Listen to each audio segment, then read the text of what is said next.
Well, good morning and welcome to City Hall on what will be the last City Council meeting of 2014. Thank you all for coming.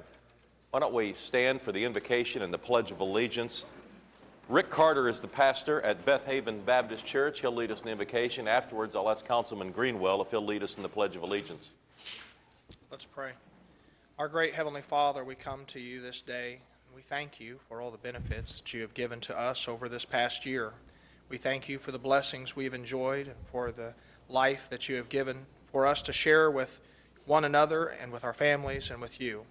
We pray today that you would give wisdom to each of these that sit on this council. God, that your hand might be upon them to make wise and right decisions for the sake of our city. We know that you said in your word that righteousness exalteth a people, but sin is a reproach.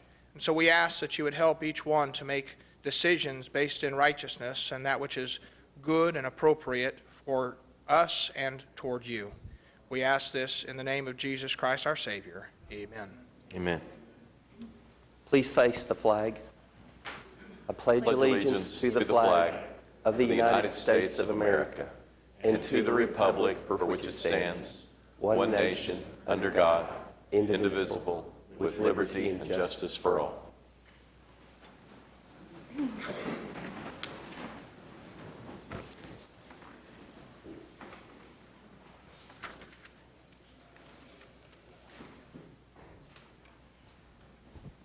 As we call the meeting to order, we're on item 3 of the council agenda. We have a couple of appointments.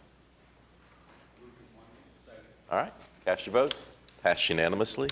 On to item 4, it's the Journal of Council Proceedings. Item 4A is to receive the journal for December 16th, and item 4B is to approve the journal for December 2nd.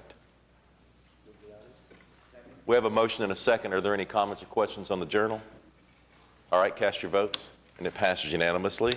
We're on to item 5, which is request for uncontested continuances. Mayor, I have two this morning. One is on page 11 on the consent docket. Page 11, it's item 7AX. I know this is one that is of interest to Councilman White because he called and asked me about it yesterday, but there are some errors in the item. It's a grant from ACOG, and we'd ask that that be stricken, and we'll fix that and bring that back hopefully next week, but if not the week after. So let's strike item 7AX on page 11. And then moving to page 12, under item 7BB3, a claim of Janet Hydorn. We'd ask that that be stricken. The Municipal Counselor's Office would like to rework that and bring that back for next week. Any other requests for uncontested continuances? All right, item 6 is revocable permits. We have one from Cupid's Charities to hold an event called the Cupid's Undie Run, which is scheduled to take place on Valentine's Day. Is anyone here representing this organization? Well, come on forward. We'll need your name and address for the record, please. Okay, perfect. Ryan Dunking, I'm this year's race director for the Cupid's Undie Run. It's really a 1.5 mile fun run celebration for this whole fundraising effort benefiting the Children's Tumor Foundation to find a cure for neurofibromatosis. It'll be held at the Wormy Dog Saloon, where from noon on Valentine's Day till 4 p.m. we'll hang out, celebrate, and then at 2 o'clock we'll take to the streets in our bedrooms best and run around the city. So you're going to run in your underwear in February? Yes, sir, pretty much. I've probably run pretty fast. That's what we're expecting. Okay. But we're hoping 400 participants.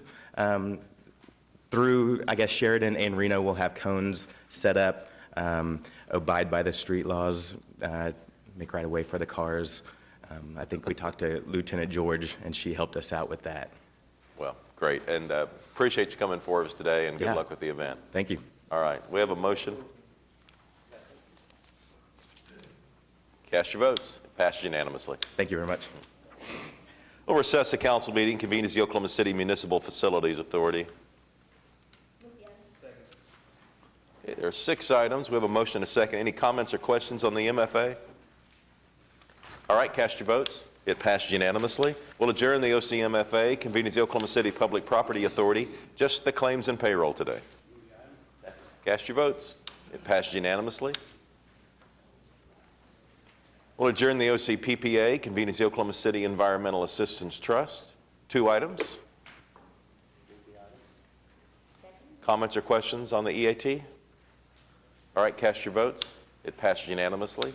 We'll adjourn the OCEAT and reconvene the council meeting with the consent docket. Okay, we have a motion and a second on the consent docket. Are there any individual considerations? Your Honor, I have a few minor questions. Okay. Item E and item N.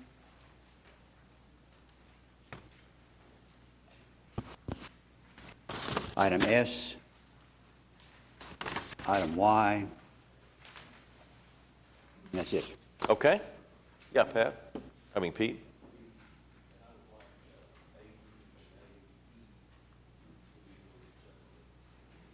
Okay. Also request that A, N, like Nancy, be voted on separately. Okay. And Mayor, I think I'd mention, or I have a quick question about 7T. T, all right. And I would like AW to be voted on separately. AW, all right.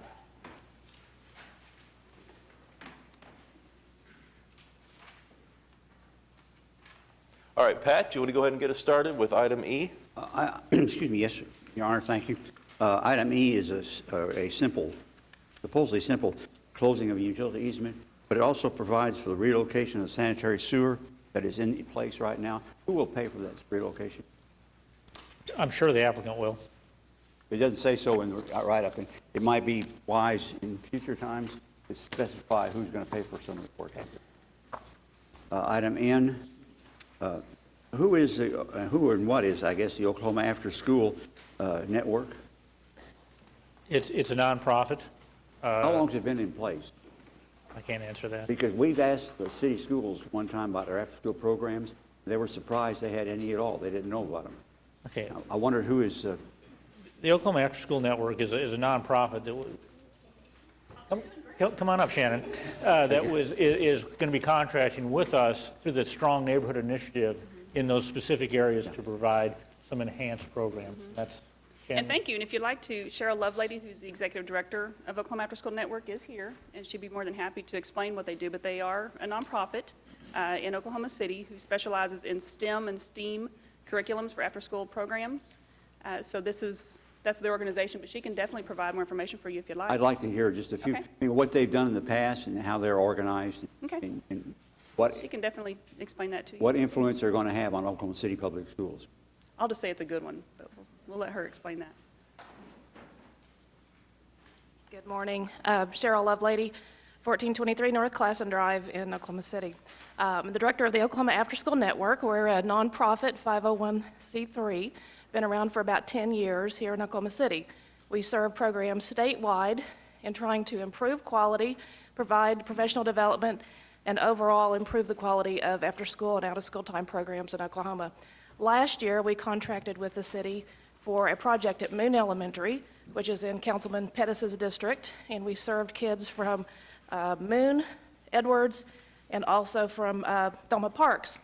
Let me interrupt you for a second, if I may ask a question. Yeah. Was your contract with the city school system or with those individual schools? With the city of Oklahoma City. Okay. This is a continuation of last year's program. We're now expanding to Eugene Fields Elementary, continuing the work at Moon due to some great success that we had over there, and then expanding to Eugene Fields. Okay. Have you done any work specifically with Oklahoma City Public Schools? Yes, this was a partnership with Oklahoma City Public Schools. Okay, and not Oklahoma City, but Oklahoma City Public Schools. This was a Partnership partnership between the city of Oklahoma City and the Oklahoma City Public School District.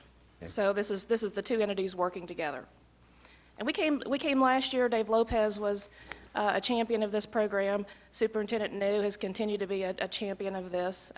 We saw dramatic increases in reading and math scores through just a 4-week intervention and summer program at Moon last year. So I'm we're not real questioning excited about our the success. viability of your program. I just didn't understand where it fit in things, because in Pete's and my discussion with the school's board, some of their members and administration, they didn't realize they had an after-school program. Oh. They- They have many after-school programs, and they're well aware of this one. And it's a cost-sharing program as well, Councilman. Thank you. Mr. Mayor, I have one additional question. Can you talk about the success at Moon for just a second? from the beginning to the end for us, the summer STEM program? It was a very collaborative group. We had a group of about 30 stakeholders that met monthly. We also met with a group of teachers that collaborated on the curriculum and how the program was going to look. We surveyed the community and asked their opinions about what kind of programs should be provided for kids, so we got their input as well. It was a 4-week summer program held at Douglas High School due to the fact that Moon was under some reconstruction at the time. So we had children from those 3 elementary schools for 16 instructional days and saw a dramatic increase in reading scores, particularly because we did a very customized reading intervention with those kids. So each kid had a pre and post that was all done through Oklahoma City Public Schools, and we saw some great results. The kids also participated in field trips. We think it's important that they learn about their community and their place in it, so they also did field trips as well.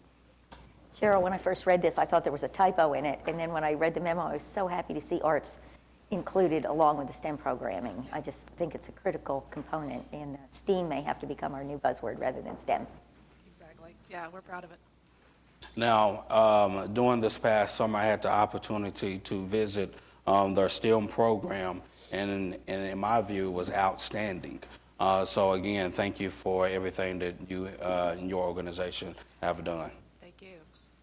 Right. Thank you for participating in all those stakeholder breakfasts. I think we fed you a lot of eggs. Well, I think it'd be helpful to the council if we had some kind of progress report based on their success in their upcoming efforts, so that we can feel comfortable about what they're doing and the events. There's a case study posted on the SNI website, the Strong Neighborhoods Initiative, that kind of outlines the whole, beginning to end process on Moon. And I think there's also a memo that may be available to you that we'll get to you as well. I'd like to confirm the Oklahoma City Schools' participation with the Oklahoma School Board and their superintendent. Sure, there's a memo of understanding on that. We'll get that to you as well. Good, thank you very much. Yeah, prior to the MOU, basically there was a verbal agreement. And so this go around, there is now a MOU because we had to do some unique things prior to, but now there is a MOU. Because I had a law professor one time tell me that verbal agreements aren't worth the paper they're written. You're right. That's why we got it. That's why we have the MOU. Item S is a completion of a project, a drainage project in Blue Stem area. And one of the concerns that the property owners adjacent to that ditch had was the amount of debris that had collected in the ditch because of the failure of the walls. And the completion doesn't specifically, this completion notice doesn't specifically address the cleanup. Has that been completed to the satisfaction of the city? Councilman, I believe it has, but I'll make sure that it has. So to explain the project a little bit better, there was a segmental retaining system that helped protect those banks in that channel. They failed in the May of 2013 storms, but what's been put back is not the segmental block system. They put back a geofabric system that won't put debris in the channel in the future should there be severe storms. But I will follow up, make sure that that was cleaned up as a part of the project. And I think, Eric, if I might make a suggestion, that we need to go back and make sure that there weren't some of those blocks that were, loosened to some extent, that a heavy rain would cause them to fail as well, in order that we do the sort of a proactive approach. And part of our channel cleaning contracts that we do, we do some visual inspections monthly, and so we try to stay on top of that and do our best and identify those before those issues occur, and we'll endeavor to do that as well. Yeah. Thank you. Thanks, Eric. On Y, Your Honor, I have a question about the paragraph that says the city is required to procure and maintain liability insurance. Is that in addition to our self-insured basis? It is. They require a policy on that one. This is to provide maintenance to a maintenance facility for the canal in the river that we have down adjacent to the railroad. That maintenance facility has been in operation for, I don't know, 7, 8, so, 9 but years. my question was that the liability insurance, It is beyond what our self-insurance. Okay, thank you. On item Z, I have a question. We have a whole bunch of signal systems. The DOT has recommended that we improve And I wondered how much is our 10% of the share of that is going to cost us? Eric, can you answer that? And I don't need an answer right now, but I just would like to know.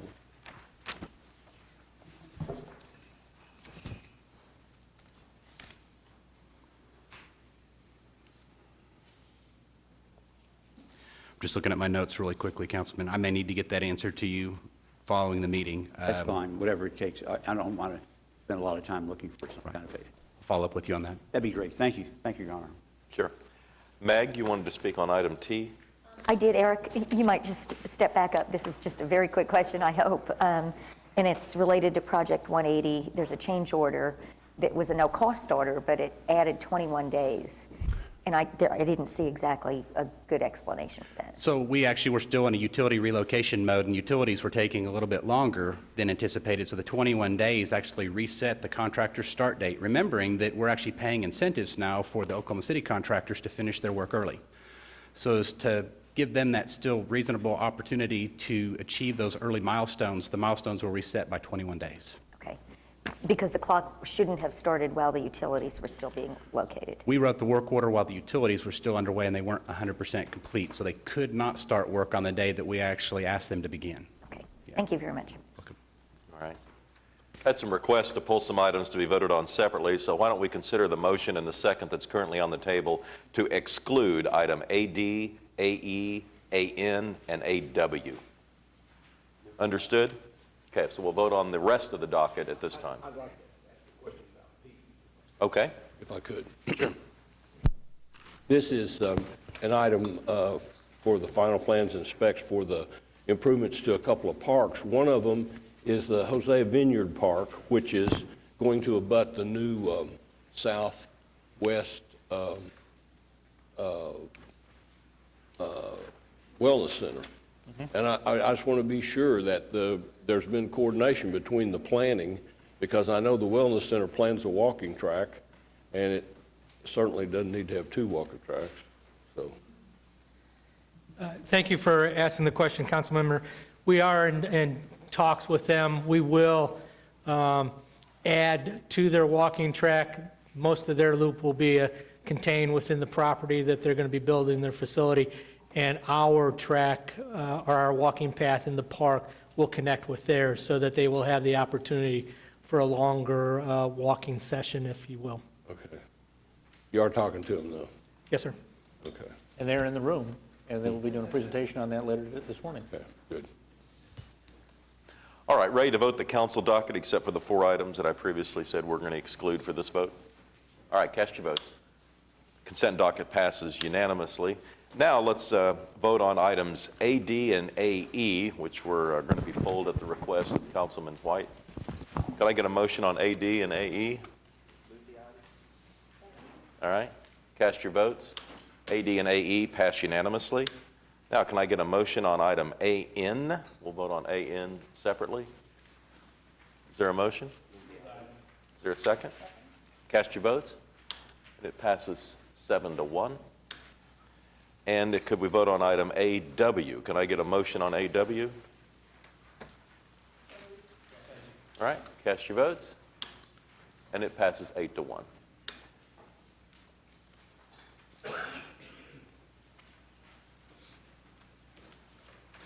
All right, we're on to the concurrence docket. Is there a motion there? Okay, we have a motion and a second. Any individual comments or considerations on the concurrence docket? All right, cast your votes. It passed unanimously. We're on to item 9. These are items that require a separate vote. We'll start with a series of zoning cases. The first is an ABC issue in Ward 6. The address is 5621 Southwestern Avenue. Meg? Yes, Mayor, thank you very much. This is a very active commercial corridor. Lots of other ABC licenses in the area. There were no protests at the planning meeting, and so I'd move approval. All right, we have a motion and a second. Are there any comments or questions then on item 9A1? Your Honor, I'd like to make a comment. This is one of those things I think the city ought to try to get involved in, is we do all the groundwork for the ABC license, and we put the limitations in effect, and it's a two-step process. After we act, the applicant has to go to the ABC Commission and get approval, get a new license. And if we could do that at the city level, it would eliminate one step in the process. We'd have to get some kind of state change in law, but I think it's something worth working on. I'm not sure I understand it entirely. Well, The state requires that they get the approval of the municipality, right? Yes, sir. And I think if we could give the ABC license directly from the city, because the city does all the inspection, we make sure that the zoning is appropriate and it does not conflict with schools and churches and the like. And so to the extent that we could eliminate one stop in the process might be helpful. So you're suggesting we pursue that at state law? Yes, sir. Okay. All right, we're on to item 9A2. This is a zoning case in Ward 2 at 4335 Northwest 23rd Street. It's currently R1 Single Family, O2 General Office, and C3 Community Commercial, and it would become a new C3 Community Commercial District. Ed? To expand a Brahms store, Planning Commission recommended approval. There were no protests. If nobody signed up, I'd move for approval. Second. All right, we have a motion and a second. Any comments or questions on item 9A2? All right, cast your votes. It passed unanimously. Item 9A3 is a zoning case in Ward 3 at 12001 South Rockwell Avenue. It's currently RA Single Family, 1 acre rural residential, AA agricultural, and AE2 airport environs zone, and it would become a new PUD if approved. Larry? Yes, thank you, Your Honor. Has anybody signed up on this? This was studied by the Planning Commission and approved unanimously. The applicant is here if there are any questions, but with nobody to protest, I move for approval. Second. We have a motion and a second on 9A3. Anyone hoping to speak on this item other than the applicant? All right, cast your votes. It passes unanimously. Item 9A4 is a zoning case in Ward 1 at 5815 Melton Drive. It's currently O2 General Office and C3 Community Commercial District, and it would become a new simplified plan unit development if approved. James? Has anybody signed up? No. Okay. This is just a SPUD to allow a boarding and daycare facility for animals. It's got a C3 base zoning. The interesting thing is it actually backs up to where the Hefner goats are. So that could be kind of fun. So, but it passed unanimously, the Planning Commission. So I move for approval. Second. All right, we have a motion and a second on 9A4. Anyone here hoping to speak on this item? All right, cast your votes. It passes unanimously. Item 9A5 is a zoning case in Ward 4 at 10000 South Sunny Lane Road. It's currently AA agricultural, and it would become a new simplified plan unit development. Pete?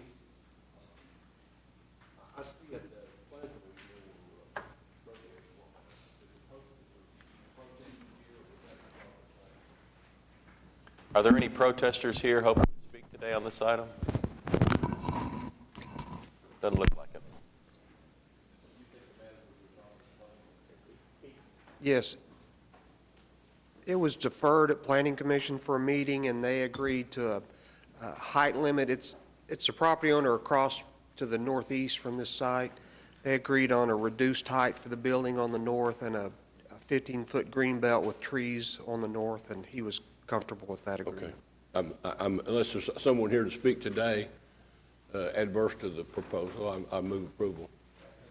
Cast your votes. Passed unanimously. Item 9A6 is also in Ward 4 at 4800 South Sunny Lane Road. It's currently R1 Single Family Residential and a plan unit development, and it would be a new SPUD if approved. I have the same question on this one. There was a protest. Was it resolved? I see it was passed by the Planning Commission with subject to technical. Yes, they were concerned about the density of the apartments, and he reduced it to no more than 20 units per acre, and required limitations on the windows looking down to the houses on the south, and they seemed to be I haven't been comfortable with contacted that. by anybody. Is there anyone here to speak in opposition to the proposal? Hearing none, I move approval. Cast your votes. It passed unanimously. And item 9A7 is also in Ward 4 at 829 Southwest Grand Boulevard. It's currently R2 General Office, and it would become a simplified plan unit development. Pete? I'm going to move approval. The Planning Commission voted to approve it, and there were no protests. This is an interesting strip of houses. There were houses on the north side of Grand Boulevard that bordered on Western and ran to almost about halfway to Walker, about halfway between Western and Walker. They were the nicest homes in South Oklahoma City for a number of years. They were beautiful, large, two-story houses. They're all fallen in disrepair. The one on the corner was that's part of this lot was removed, and now this lot's going. It's a sad commentary on our ability to maintain some of that really nice housing to see this happen. But I know David's very familiar with that area. He'd gone to church there for years. But I'm going to move approval. But I would hope that somebody would get interested enough in preserving some of that architecture that still remains there on the north side, because it's not the commercial's not going to go any deeper into the I don't believe into the neighborhood than this.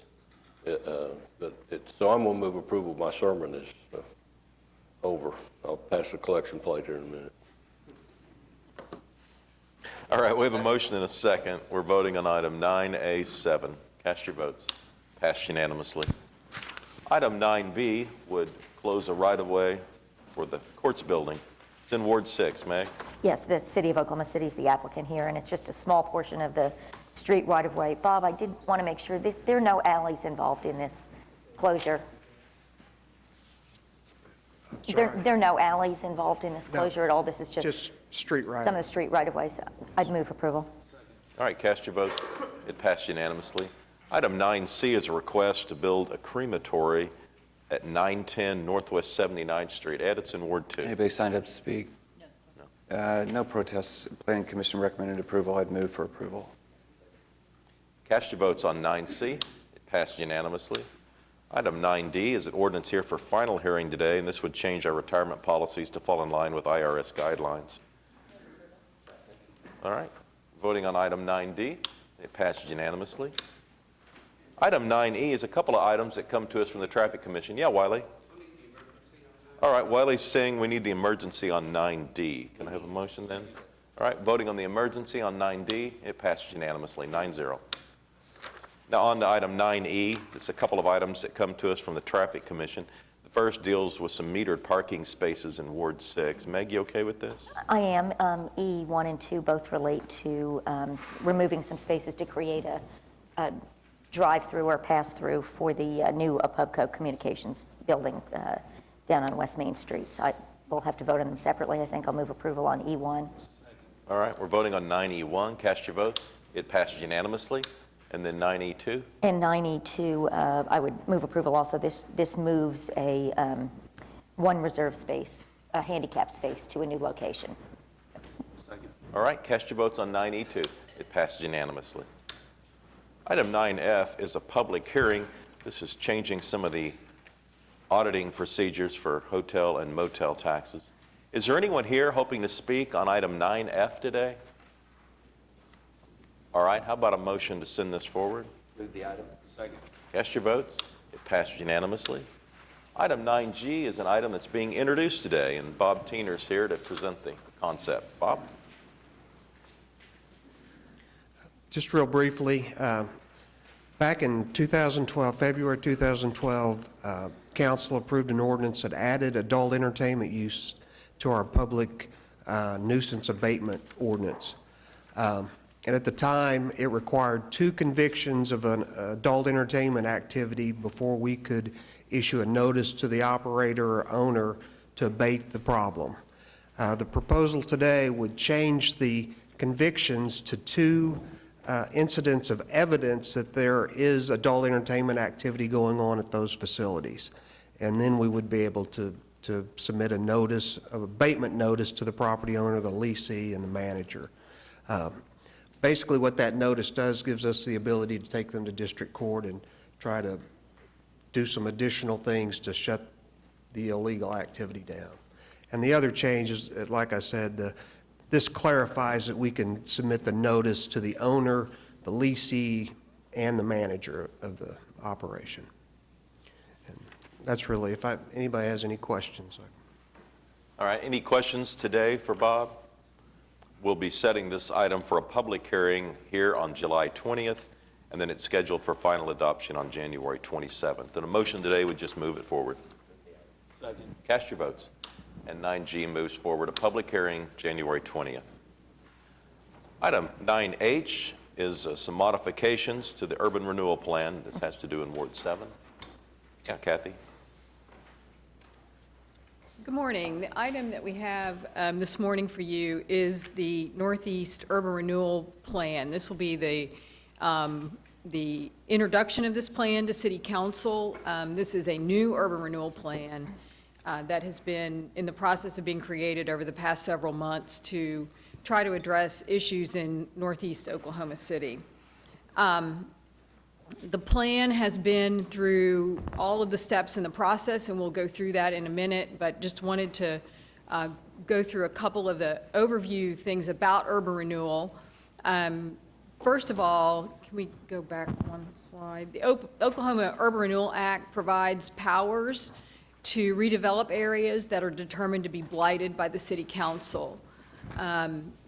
The process is that the authority prepares the plan, identifying the general description, the area, and the proposed actions to be taken in the area.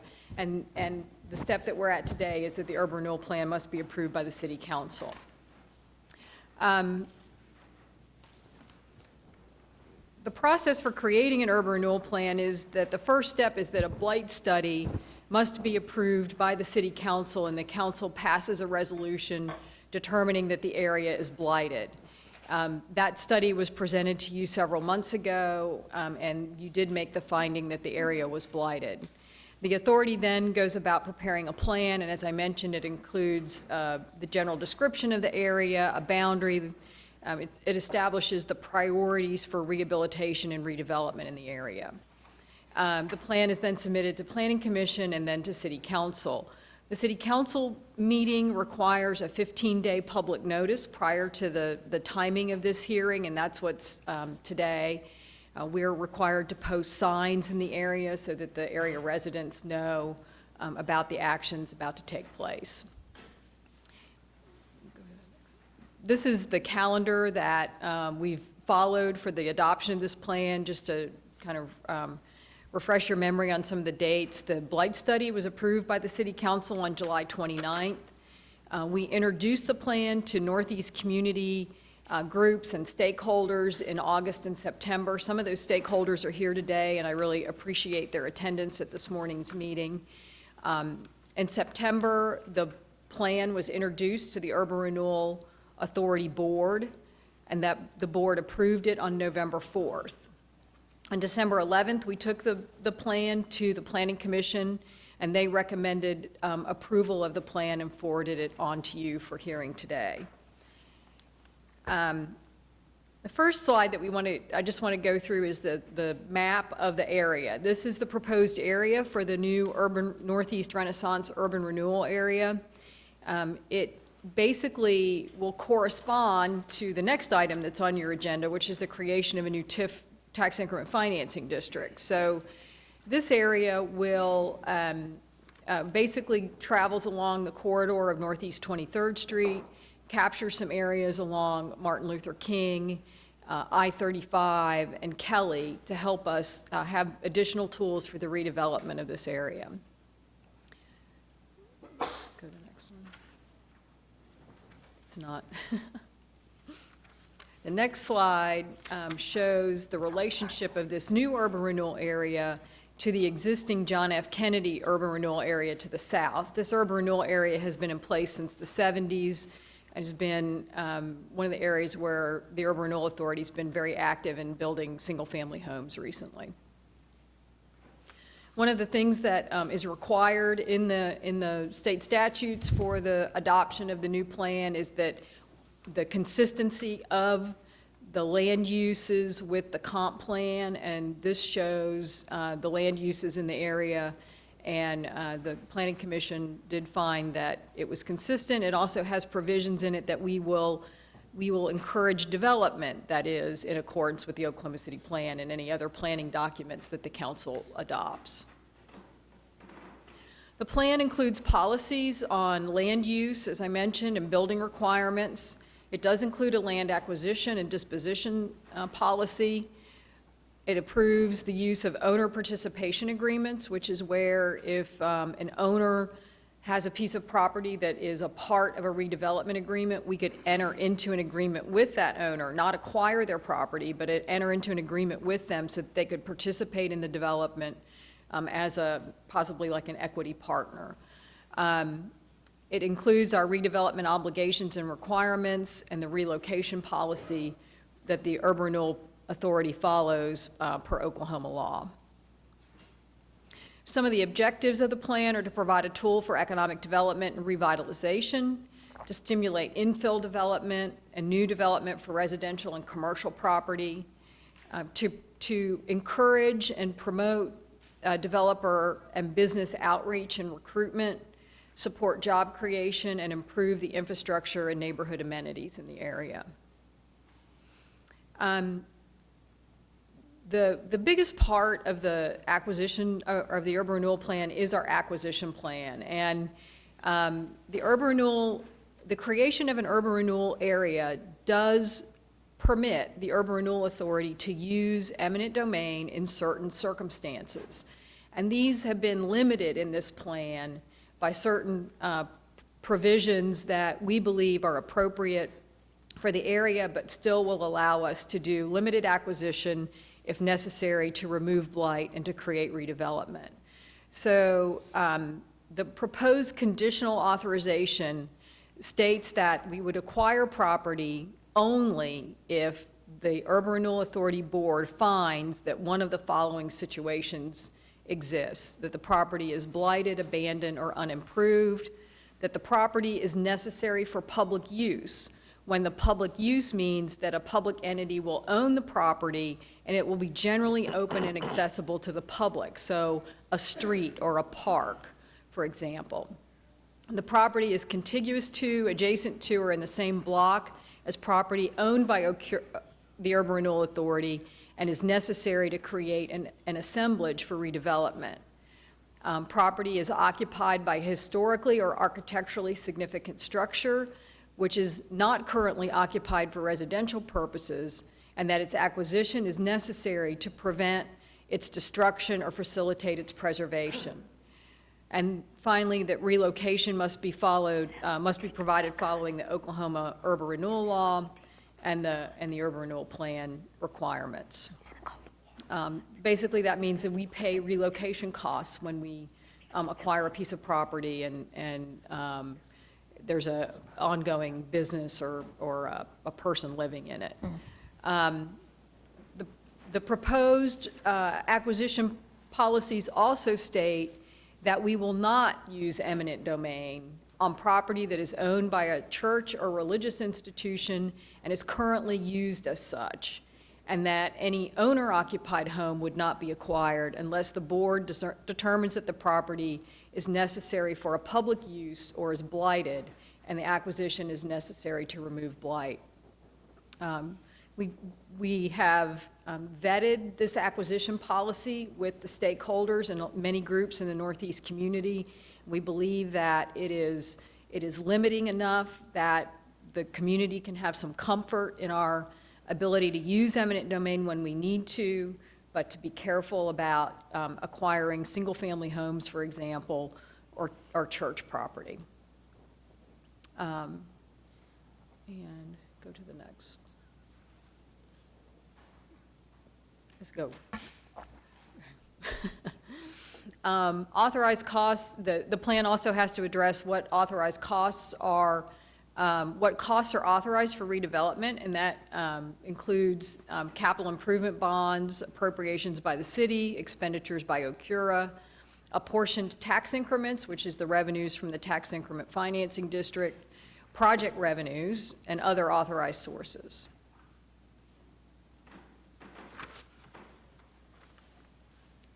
That's it. Okay. And that is all I have on the urban renewal plan.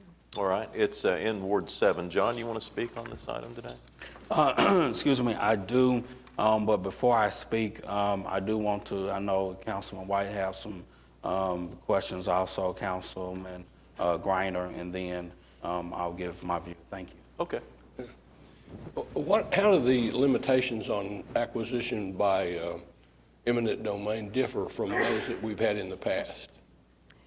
Well, some of our other plans have not restricted acquisition of single-family homes, for example. And they have not had this kind of conditional, you have to meet one of these findings in order for it to be acquired. They've been much more broad-based. Well, it seems like if you include the idea that the property has to be blighted, and you've already had a designation that the area is blighted, that's kind of a meaningless limitation, it would seem to me. Well, but I think my attorney's in the room, but if I understand correctly, the area can be determined blighted, but individual properties in the area may not be singly blighted. So we're looking at properties that are individually blighted. Okay. The big concern I have is that we haven't learned anything in the last 40 years about what to do with urban renewal.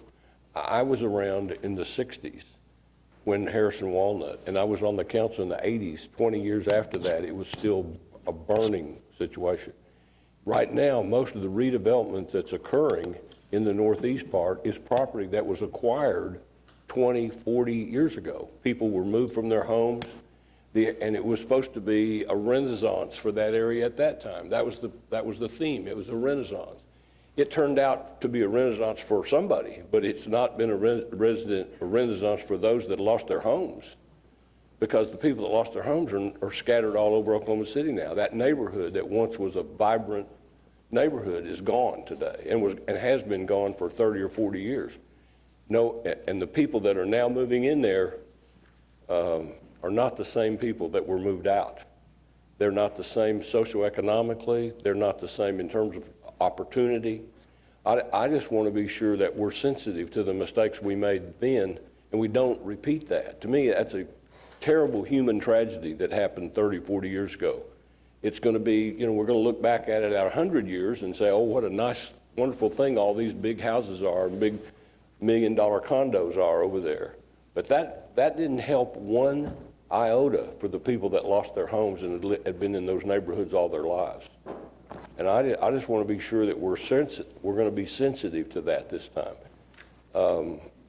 I don't drive over there that the thought doesn't occur to me of what was there, and I'm not sure what's there now is any better than it was before. In fact, I'm going to repeat myself, which I'm expected to do at least once. I think we lost something as a result of that. We lost a whole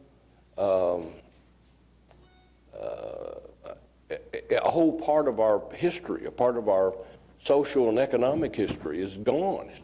It was just taken away, and it laid there fallow for 20, 30, 40 years. And those that were supposed to receive the benefit of it received nothing virtually. Nothing. They got relocated, but they didn't want to be relocated. I mean, it's hard to equate relocation expenses with something of positive value if you don't want to move. And I just don't want to see that happen again. I have pain every time I drive in that part of Oklahoma City to see what we did and how little we did, how few of the promises that we made were kept.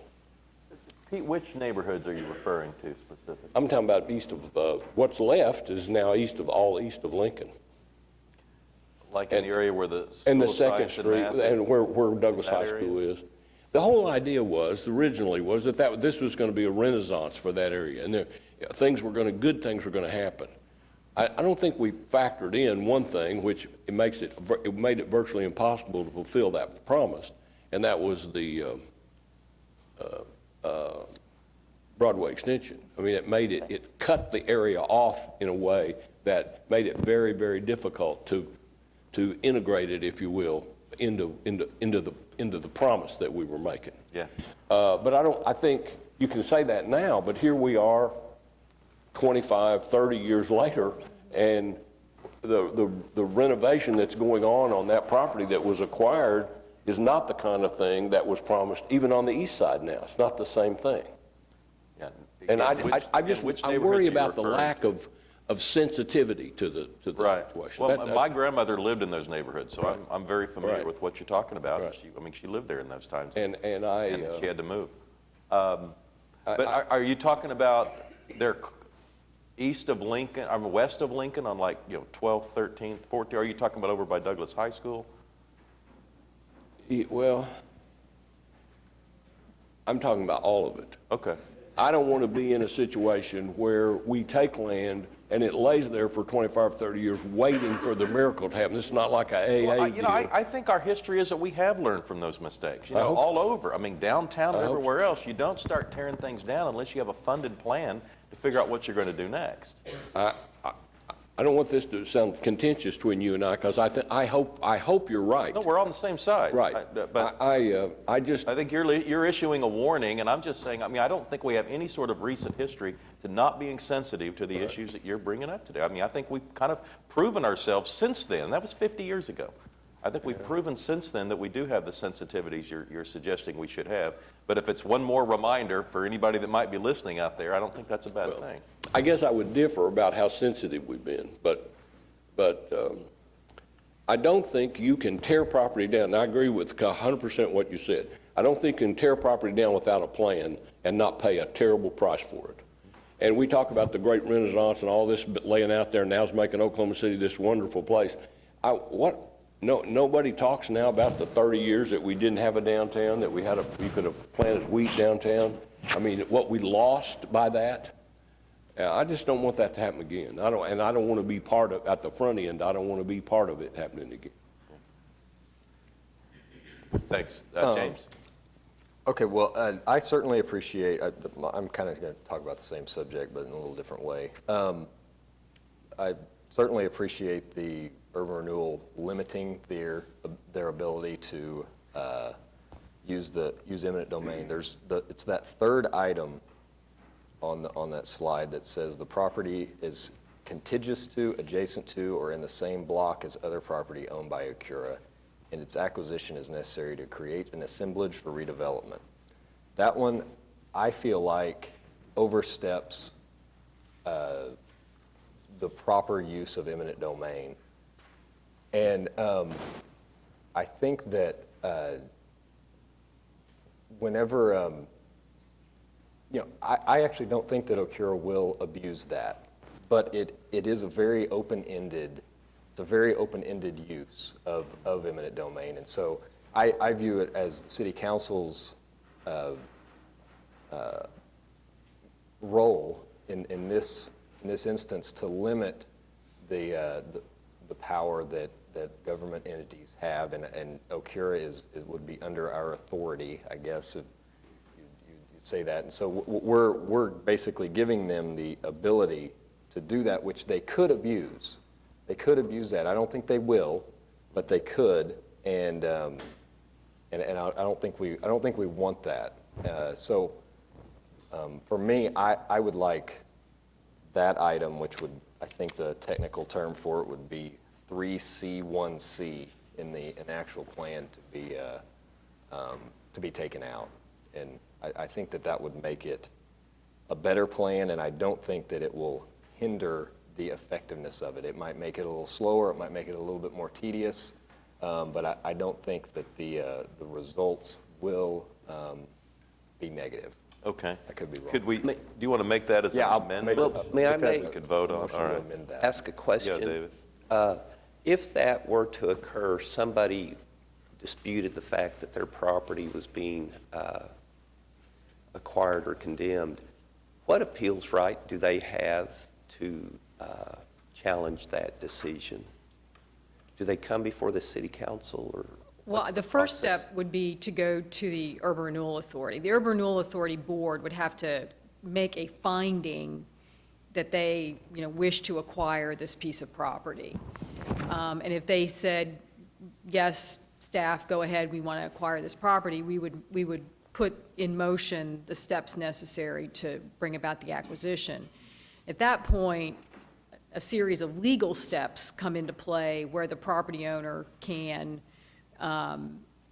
challenge the ability to take through eminent domain. They can, there's a lot of different steps in that legal process where they use the court system to make their case. But it does go through the court system, and as James says, we no longer have any input at that point, we, the council. No. Once you adopt this plan with this land acquisition policy, it does not come back to you. Well, let me, just add that a lot of the eminent domain abuse, my definition of abuse, everybody's might be different, that you hear about are national stories, and you hear about strange things that happen. And I think there's this, concern that, well, that could happen here. But actually, I think the state laws in Oklahoma are pretty responsible for eminent domain. I mean, when you compare them to some of the other laws in other states where I think irrational things have allowed to occur, I mean, I think I'm grateful that the state of Oklahoma has come up with some pretty good guidelines. And I think the history shows that the court systems have been very sensitive to the property owners. So when a municipality inside the state of Oklahoma does get what I would term overly aggressive, the courts have come in and stopped it. And it's a work in progress. None of us can predict the future sitting here today, and as Kathy mentions, these individual items will not come back before this board. But we are acting within the state laws in Oklahoma, and I think the history shows that they've been pretty responsibly held, if not by individual municipalities, ultimately by the courts that are run under the jurisdiction of the state. And I agree with that.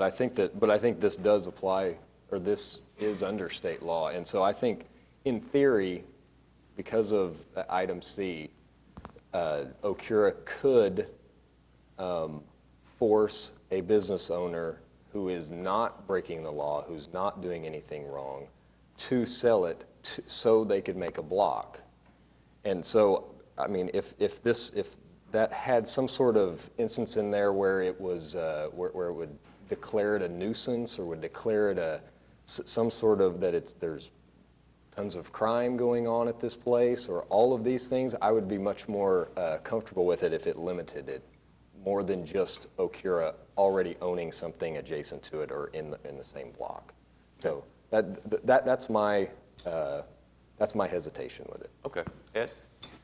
In the blight study, it says that 40% of the acreage within the study area is tax-exempt properties. How will that impact the success of the TIF, if at all? Well, the blight study applied to the urban renewal area, which is actually larger than the TIF district, so I don't know that I can make a correlation between 40% of the property is tax exempt and the success of the TIF district, because the TIF district is smaller. Do you know what percent of the TIF district was tax-exempt properties? I don't know off the top of my head. Was there Obviously, though, with more tax-exempt property, there's less opportunity Right. for increased increments, so it will be slower. I think that's the point you're trying to make, is that if there's... 40% seemed high. Yeah, well, all the state, the urban renewal plan area includes some state-owned properties along 23rd Street and along Kelly, for example, so that really impacted that number quite a bit. I think that we took the amount of tax-exempt property, though, into account when we prepared the budget, and the amount of the estimates of how much private investment could happen. We take that into account. I mean, if a property's tax-exempt, we're not going to get any increment off of it. Chances are it will never develop for private uses, so we take that into account when we look at the preparation of the budget and the estimated private investment that's a part of the TIF plan. Was there debate about how long, I mean, it seems large, I mean, to go all the way to Midwest City, was there internal debate about whether we needed to go to Sooner Road? Yes, we had a lot of debate about the size of it and a lot of discussions. There was a great deal of input from the citizens in the community about what they wanted to see happen. And that corridor along 23rd Street was pretty important to them, to try to see what we could do to revitalize it and redevelop it. There's some very blighted properties all along to the east boundary of this plan. So on the eminent domain, that decision would be made, I guess, by a majority vote of the 5 Board of Commissioners? Yes. And who are those Board of Commissioners, and what is their occupation? Well, the chairman is Larry Nichols, who's the chairman of Devon Energy. James Talbert is the vice chairman. He is a private businessman, owns Full Circle Bookstore, among other things, property in and around Oklahoma City. Russell Perry is another commissioner. He's the owner of the Black Chronicle and Perry Publishing and Perry Media. Mary Malone is another commissioner. She's the executive director of the Oklahoma City Public Schools Foundation. And Mark Befford is the final commissioner, and he is a property owner in downtown Oklahoma City. He's a real estate developer? He's a commercial real estate owner and developer, yes. Does he do any development in this area, or does anyone? He's not done any development in this area that I'm aware of. So is there a mechanism if someone has a conflict to recuse themselves? Has that ever absolutely. happened? And Absolutely. People have recused And that themselves. has happened in the past, yes. So what are the checks and balances on this? Those are the 5 today, 10 years from now, 15. I assume this is a 25-year TIF? The TIF is a 25-year TIF. The urban renewal plan, once it's created, it's in effect. And, So 20 years from now, whoever the 5 Board of Commissioners, what are the checks and balances? well, they have to file conflict of interest statements, just like any public official does, and our legal counsel is involved with them if they have questions about whether or not they need to recuse themselves. Could you legally make it so that to execute eminent domain, it would have to come back before the council as well? To execute a what? To utilize eminent domain, an eminent domain action, that it would not only have to have majority support of the Board of Commissioners, but would also have to come back to the council for approval? I'm sure that that could be done, yeah. So that could be an amendment to this? Mm-hmm. Okay. Thanks. All right, any other council discussion? All right, thank you, Mr. Mayor. This is a somewhat difficult situation, but I think we are at the point in our city where this needs to happen. Let me first of all say, Councilman White, I share your concerns. I share your concerns all the way. But the urban renewal of yesteryear is not the urban renewal of today. And I do understand where you're coming from, and I understand the concerns from the community for as the whole eminent domain factor. I think in this case, what's different between yesteryear and what we are doing today, we are limiting the eminent domain factor for as single-family homes. We have to admit, as a city years ago, when it came to eminent domain, it was used on houses. Clearly, years ago, urban renewal did destroy some neighborhoods. We must admit that. But what we are doing today is different than before. I see that I have individuals, property owners who live in the Capitol View neighborhood association. We're not going through destroying their neighborhood. What we are doing is simply using tools available to deal with, example, 23rd Street, example, Kelly, example, Martin Luther King. It's time that the city takes responsibility in making sure economic development happens in Northeast Oklahoma City. I'm going to give 2 examples of why the whole eminent domain factor needs to be used in this case. Of course, several months ago, back in March, we announced that we had a developer who wanted to put in a full-size grocery store, which that particular entity is Buy for Less Corporation. Well, Buy for Less Corporation plans on putting in a $30 to $40 million development right there on 23rd and Martin Luther King. Sadly, just east of their proposed development, I have a crack prostitution motel where the owner refuses to turn his property into something that is good.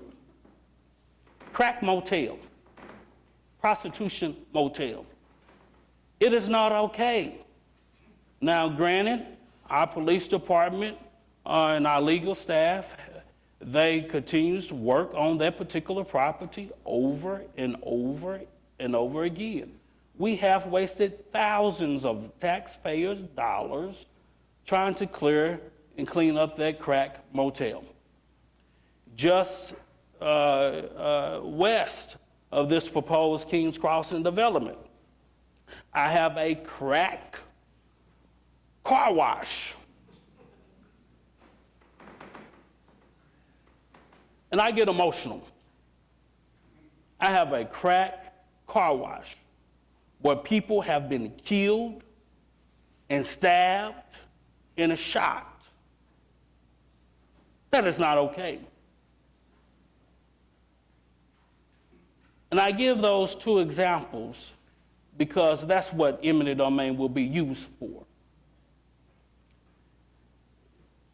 Again, just west of the proposed Kings Crossing development, I have a crack gas station that within the last several months been vacant. Now the particular property owner is trying to open up that crack gas station yet again. I'm sorry, my brothers and sisters.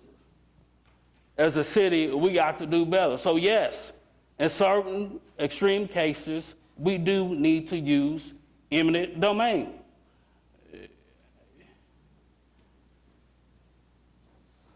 People in Northeast Oklahoma City who live in Northeast Oklahoma City deserve better than what we have. We deserve better. And right now, we don't have it because we have property owners who refuse to do anything good with their property. This has been going on for several years, probably before I was even born. And as a city, we need to step up to the plate and say, hey, no more. And again, in this case, we're not dealing with tearing up neighborhoods. I have lived in almost every part of Northeast Oklahoma City. We're not going to tear up many neighborhoods. But it is a promise that, yes, we need to go after those dilapidated, crime-infested, blighted properties. Because that's the only way we're going to be able to create economic development. What good does it do if you put in a $40 million development when you got right to the west of you, high crime property, right to the east of you, high crime property, and right north of you, high crime property? But the owners, again, refuse to do anything positive. We deserve better than what we have. Now, Councilman Shadid, you brought up the whole conflict of interest and all that, but let me remind you, sir, your family has over 20 acres in Northeast Oklahoma City. Your family has more than 20 acres in Oklahoma City. And guess what, sir? Despite how I felt maybe a year ago this time, I'm even working with your family to turn around their properties, to make something positive out of their properties. But again, Councilman Shadid, hey, y'all have 20 acres. Y'all own property on 23rd Street and 36th Street. And for years, nothing positive has happened. But now, something positive is going to happen. Now, again, Councilman White, I understand where you're coming from, what happened years ago, but right now, we're doing things differently. We're doing things differently. Councilman Griner, I understand property rights. I understand that. And I'm going to make sure that everybody's property is protected. But we got some terrible property owners along 23rd Street, along some of these other commercial corridors who refuse to do anything positive with our property. And it's not fair to the people who I represent. It's not fair at all. Now, this morning, we have several property owners who own property on 23rd Street. DePorce Hopkins, who owns property off of 23rd and Coltrane. We have a businesswoman who's president today who want to put her business on 23rd Street, who want to invest several millions of dollars to put her business right there on 23rd Street. But guess what? Right next to where she wants to develop is a crack gas station. I'm sorry, but we deserve better than that. We deserve better for its community engagement. And I want to thank Kathy O'Connor. When I first started talking about this whole deal of trying to create a new urban renewal district, we got together and we talked about the need for community engagement. And we've done that, and we're going to continue to do community engagement. Kathy hired Michael Orange, raise your hand, who was the director of the Ralph Ellison Library, to help with the whole community engagement.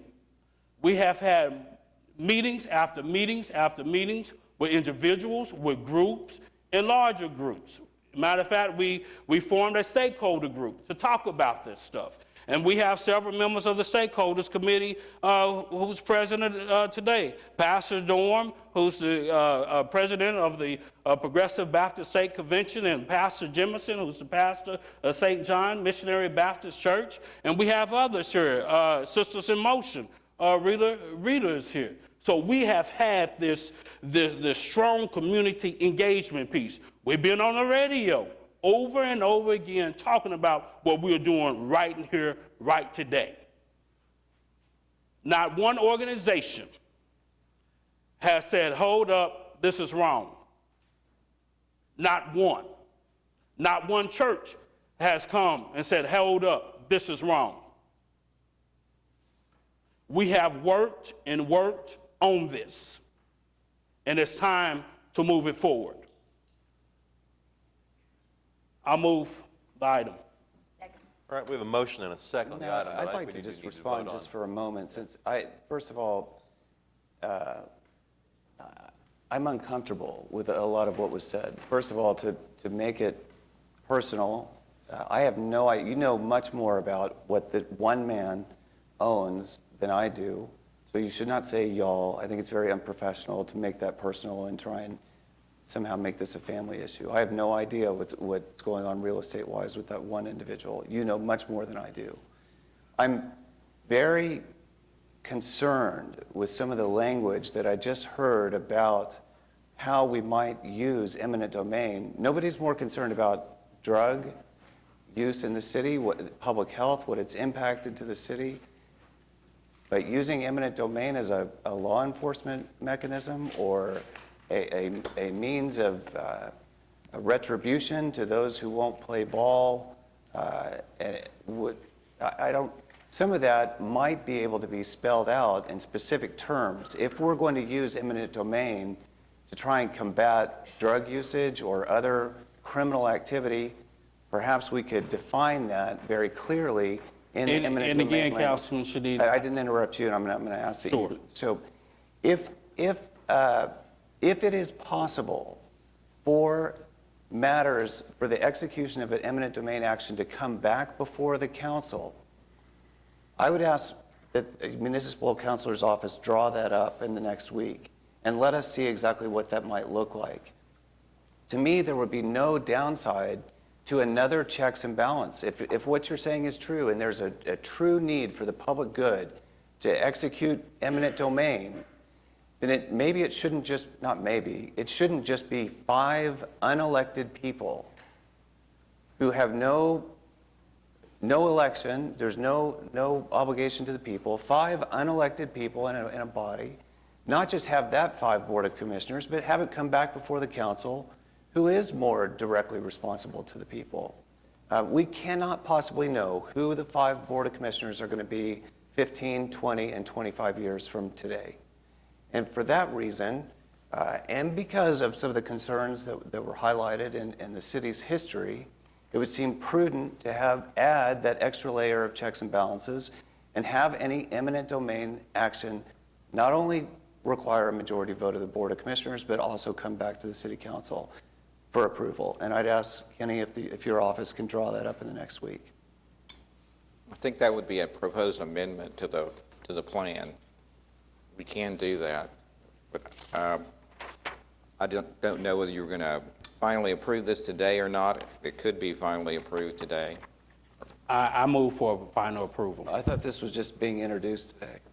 The TIF. The TIF is, the resolution. This is just a resolution on the plan. The amendment would be to the TIF. The constitutional powers. No, it'd be to the plan. You'd be proposing an amendment to the plan that's before you today. Well, then I'd ask for a deferral for a week until you can show us what that amendment would look like. Because of the 15-day notice requirement, we can't defer it for a week. It would have to go back through the 15-day notice requirement, and we'd have to repost it and repost all the signs and all of the different steps. And I appreciate the delay and what that might mean, but we're talking about the next 25 years. And so I'd ask that we delay until we can see what that amendment would look like. That would be a motion to defer it for 3 weeks. I would move to defer it for 3 weeks. May I ask a question about that? Yeah, sure, Dave. If we were to pass the motion today, could amendments be made at a later point in time? Yes. Okay. You would have to go through the same process to make an amendment to it. Yeah, okay, thank you. If an amendment was to be made, would it just be at this level, or would it go back through the whole process? Had to go back to urban renewal, go back to the planning commission, all that. So it would probably take longer than 3 weeks. We have two amendments. Francis, is there an order that we should follow there on which one we vote on first? The first was James's. Yes, Your Honor, the motion to defer takes precedence over all the other motions. All right. So that would be your... Ed has made a motion to defer this item for 3 weeks. There has not been a second to that motion. Okay. Okay, we have a motion and a second to defer item 9H 3 weeks. Cast your votes on the deferral. The deferral fails. 3-6. All right, James has made a motion to amend item 3C1C. Do you want to state your motion? And Yeah, I move to amend 3C1C. It's just, and to clarify, that does not take out all eminent domain. It is only that one stipulation You're to deleting limit it more. C, little I, little c. You're Yes. deleting that requirement. Yes. Okay, is there a second on James's motion?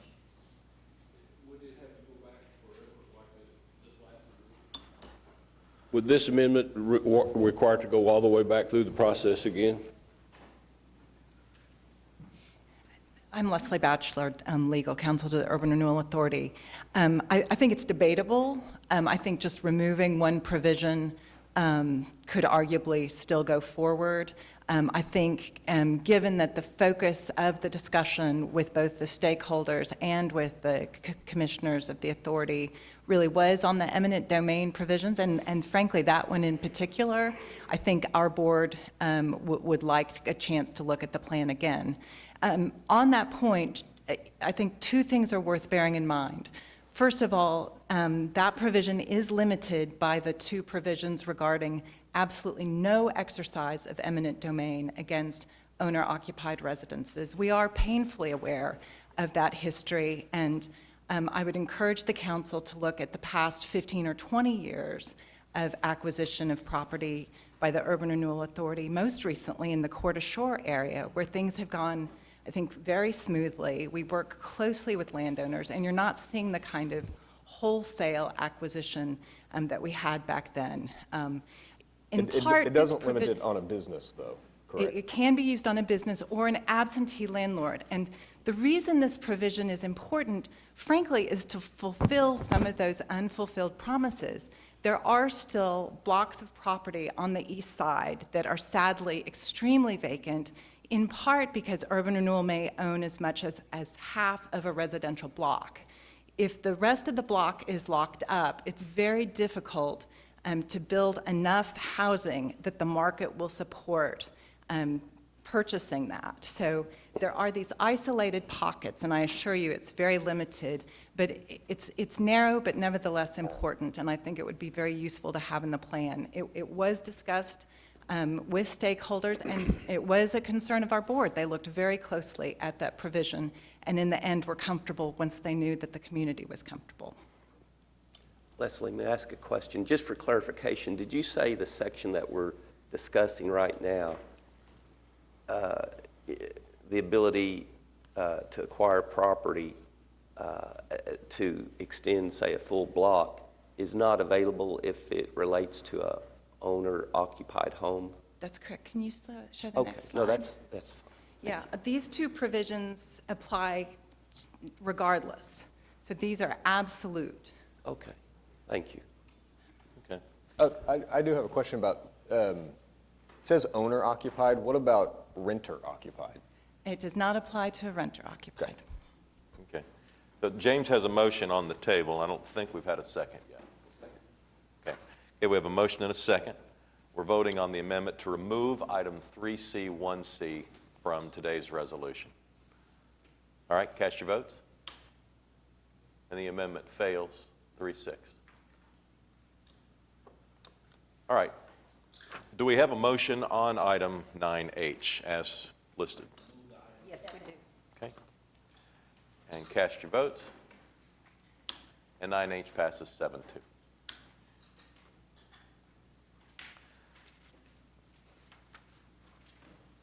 All right, item 9I has to do with TIF 9, and this item is being introduced today. And it's in some ways related to item 9H, but is a different aspect of the whole process. This item is being introduced, and a final hearing would be set for January 13th. Do we have a second? Second. All right. Mayor. Yes? Could you ask if anyone's here for the public hearing? Is anyone here hoping to speak on item 9I today before we vote? Okay. This item is being introduced. Yeah, final hearing is in 2 weeks. All right, cast your votes. And the item passes 9-0, and a final hearing is set for January 13th. I know a lot of people showed up for these items today. I want to thank them for their involvement in the process and Mayor, all of the public hearings that we've held as well. Yeah, Kathy? In order to meet the TIF requirements in the statutes, I think we need to walk through the presentation. I hate to take any more time on this, and I know you've already voted on it, but there are some requirements that are a part of the state statutes that we make sure that get said in a public meeting, and we'd like to go ahead and go through the presentation. Fair enough, and again, the item just being introduced today, so this, I know, but we'll go ahead and, go ahead. It's not like every other ordinance the city passes. There are specific requirements in the TIF, in the Local Development Act, that we need to go through what's in the plan. Okay. So with that, we're going to go through the presentation. Some of this, I think you all are very much aware of, so we'll go through rather quickly. Tax increment financing is a local redevelopment technique that municipalities can use to fund specific public improvements and private investments. Tax increment financing allows a community to capture the increase in property values that result from the redevelopment in a blighted area. It's authorized under the Oklahoma Development Act and the Oklahoma State Constitution, Article 10, Section 6C. Districts can be created for up to 25 years, and the taxing jurisdictions are a part of the process. The details of TIF are that the ad valorem taxes from the base assessed value continues to go to the various taxing entities that receive property tax revenues, the school districts, the county, the library system, the city county health department. The increment equals the ad valorem taxes that are generated from the net increase in assessed values. Increment is used to finance project costs, and as a part of the project plan, you designate an increment area and a project area. The process that we use to go through creating a TIF process is that we do a great deal of pre-planning. We identify the areas that might be eligible. There are certain specific categories in the state statutes that create eligibility. One of those is that the area has been declared blighted by the city council. Others include for historic preservation, if they're in a state designated enterprise area, and the area can be project specific or a broader area. And typically in Oklahoma City, we have used a broader area for most of our TIF districts. The next step is that a resolution is adopted by the city council to appoint a TIF review committee. The TIF review committee is made up of a person from each taxing jurisdiction, from the city council, from the city planning commission, and that 3 at-large members are picked from a list of 7 people by the committee. The TIF review committee in this situation was appointed on March 25th of this year. Staff then begins work to develop the project plan. We, again, we refine the district area. We define the basis for eligibility, the budget for TIF expenditures, and we designate an implementation entity or person, or actually it's both. In this case, the city manager is to be the implementer of the plan, and the Oklahoma City Economic Development Trust is the entity that carries that out. The TIF Review Committee met on November 17th and approved the project plan. They will meet again today to discuss it further and to adopt certain findings related to the plan. The Planning Commission reviewed the plan on December 11th and recommended its approval to the City Council.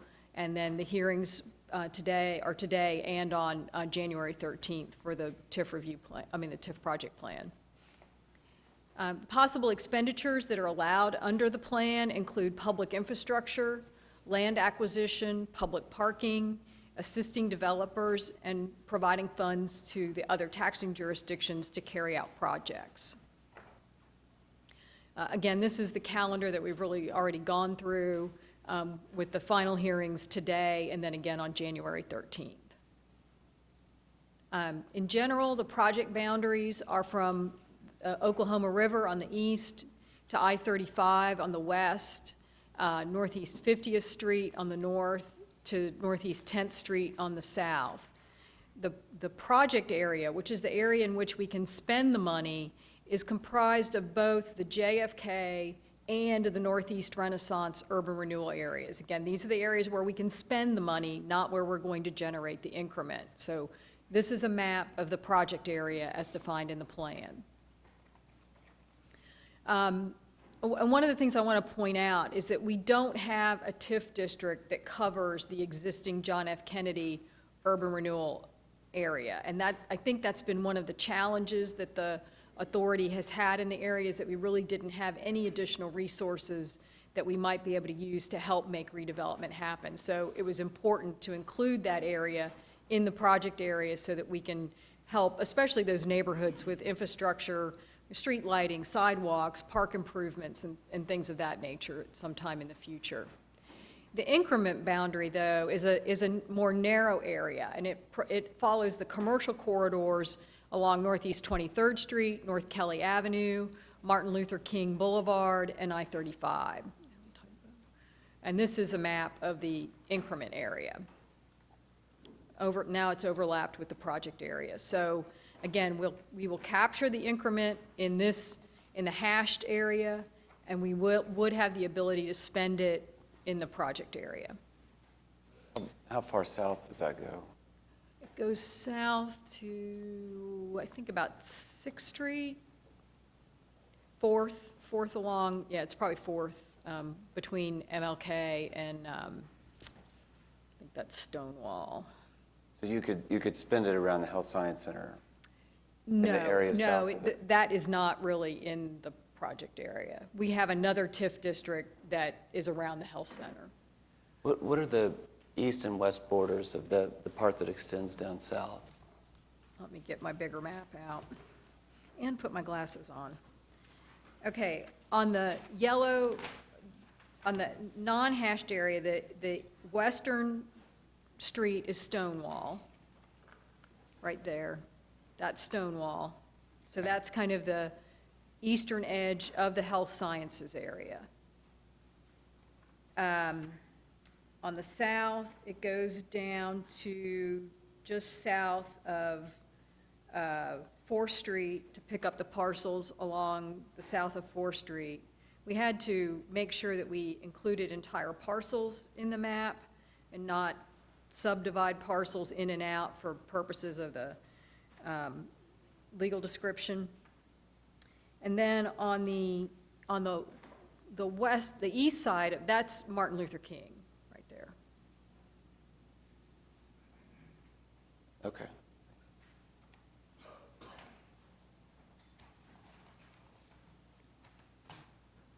The plan objectives are to, I've stated in the plan that you have today, are to redevelop and revitalize the area, promote economic development, retain and create jobs, stimulate new investment in Oklahoma City, preserve and enhance the tax base, stimulate public and private investment in the area, and provide development opportunities for the other taxing jurisdictions in the increment district.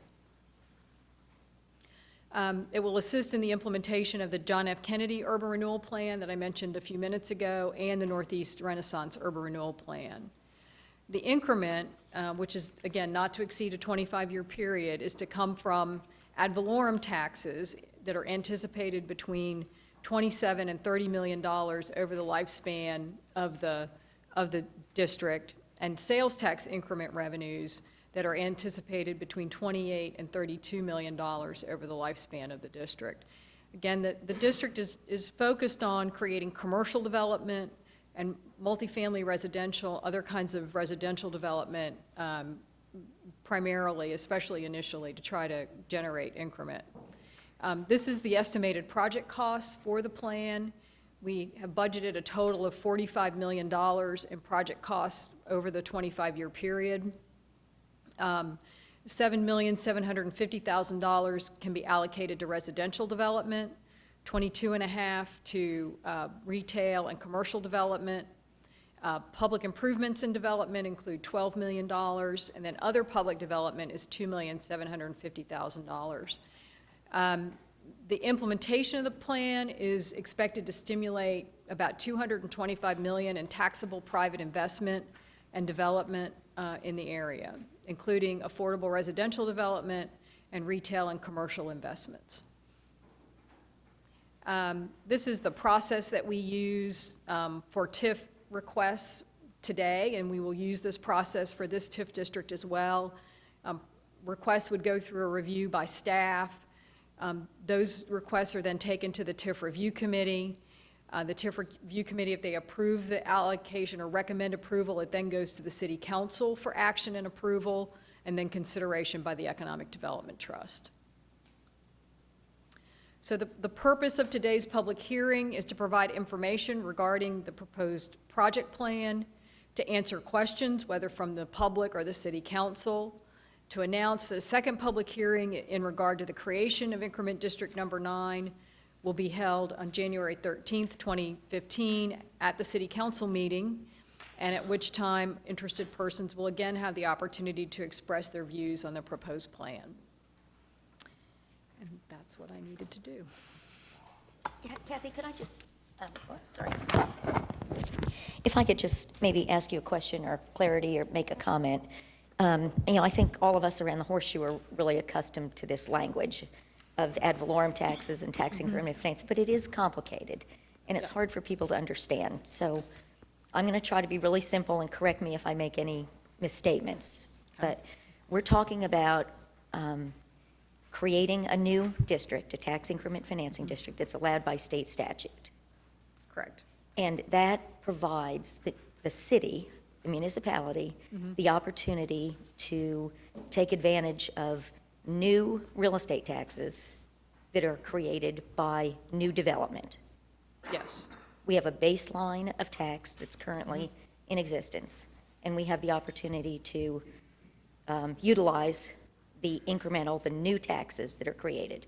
But we're talking about ad valorem taxes, which in lay terms are property taxes. Right. Right? Correct, yes. The city doesn't benefit from property taxes, other than in the case of repaying our bonds, the millage for bonds. Yeah, and paying judgments against. And paying judgments, but otherwise, the city doesn't realize any benefit from property taxes, other than in this situation where we create a tax income and financing district. So it's essentially a new source of revenue for the city as these projects develop. Yes, to help make things happen. To help make things, in- exactly, yeah. to be used in projects. And so you might be able to say the same thing related to the other taxing entities, like the schools and those that benefit. These are new dollars to those entities. Yes. Because those dollars wouldn't exist if the district wasn't created. That's correct. Okay, so this is an important tool to create revenue, to help stimulate projects that would not be available to the city under any other circumstances, and isn't available for any other kind of project other than those specified. That's correct. Okay. Thank you very much. All right, Kathy, thank you. Come on forward, yes, come on up.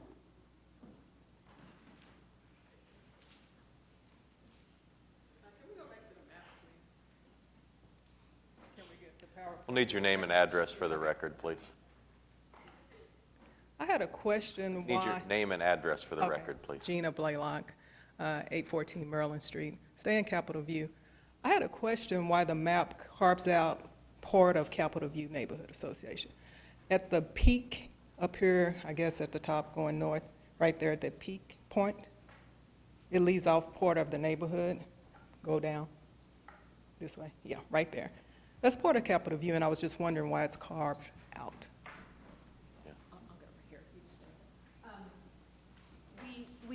We did try to limit the amount of residential property that we included in the TIF district, mostly because it's difficult to administrate. We're trying to help the county out to some degree. It was just a decision that we made. There wasn't really any, what I'm trying to say, any line drawn in the sand where we didn't want them in or didn't, it was just really trying to limit the area as much as we could, but still capture those commercial properties along Kelly, for example, or along 23rd Street. So we do have a lot of vacant property around there, all around. And like I said, I didn't know if you talk about infilling, would that property that's not in the project area be left out for development? We wouldn't be able to spend any tax increment financing money in the area, but that does not mean that the area would be left out from infill development. Is it any way to add it to? It's pretty difficult at this point. It would have to go back through the entire hearing process, and it takes several weeks to get it done. All right. Thank you for coming down. Yes, come on forward.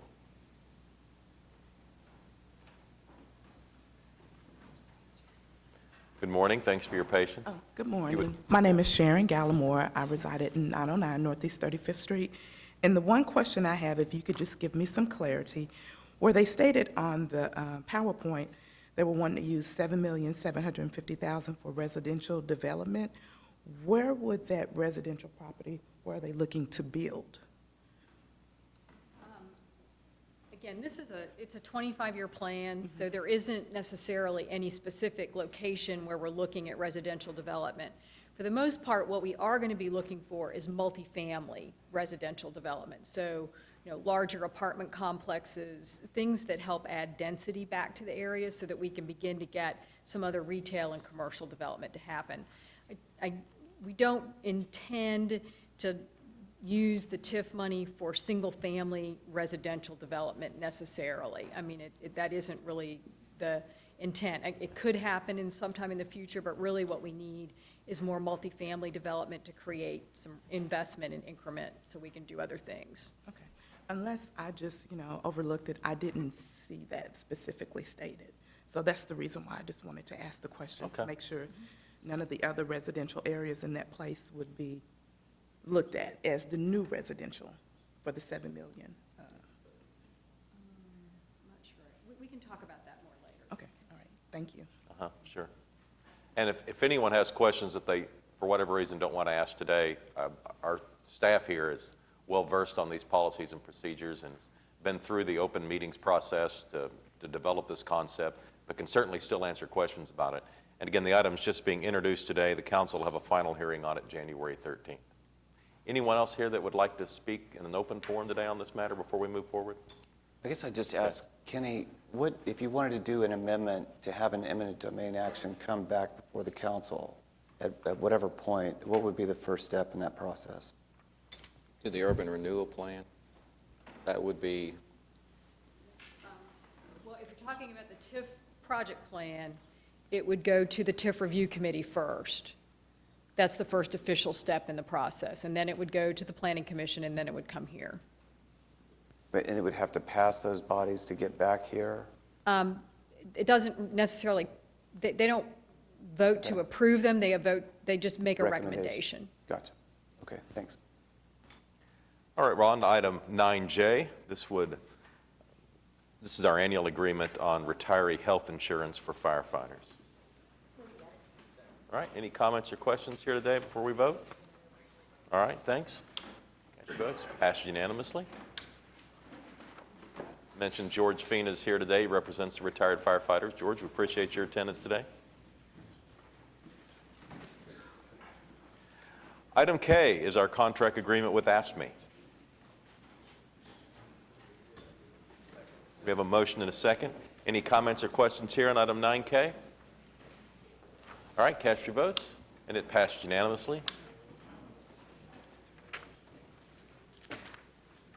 Item 9L is this is a mirror contract, really, that the people that aren't represented by AFSCME, it would give the same benefits and we have a few people that are in the AFSCME ranges that are not represented by AFSCME because of their job classifications. They're generally in the payroll department or personnel, and this would mirror the pay plan. So this puts L in alignment with K. All right, cast your votes. It passes unanimously. Mayor, I would like to recognize the staff for all the work they've put into developing these contracts. It takes a lot of time, a lot of effort and cooperation on everybody's part, and I really would like to thank everybody for sticking to it. Absolutely. Item 9M. I understand we do not need executive session on We don't. this This is a workers' comp settlement. All right. How about a motion then to move it on? Cast your votes. Passed unanimously. Item 9N. I understand we do not need executive session, so how about a motion to strike? Cast your votes. That item is struck from the agenda. Item 9-0. I understand we do need executive session. Yes, sir. How about a motion to move item 9-0 into executive session? Cast your votes. That item moves to executive session. Item 9P is claims recommended for denial. Is there anyone here hoping to speak or any item listed under 9P? All right, how about a motion then? Cast your votes. Passed unanimously. Item 10 is claims recommended for approval. Is anyone here to speak on any of those items? All right, we have a motion and a second. We're voting on item 10A. Cast your votes. It passed unanimously. Item 11 is items from council. James, anything today? I'd just like to thank Pedestal Oil for going through the public process and listening to the public and withdrawing their application. I think that it shows that they listened, and so just wanted to thank them for that. All right, Ed? Right, I would echo that. Certainly that was a good outcome. I think that I'm not worried about recreational improvements. I think with the decades of experience we have with Councilman White and Jim Couch, I mean, I think we can with the bonds, we can figure out how to take care of recreational improvements. We have so much experience on the Water Trust. I do think that we could probably learn about the public engagement, learn from that experience in terms of public engagement. I appreciated Mick's comment that Oklahoma City is most successful when our residents are informed, engaged, and able to participate in an ongoing public process. I think that's a perfect roadmap for so many things that we talk about. We talked a lot about TIFs today. As Meg pointed out, it's very complicated. We have a lot of important decisions coming up in terms of TIFs downtown, the Clayco proposal, the Hines proposal.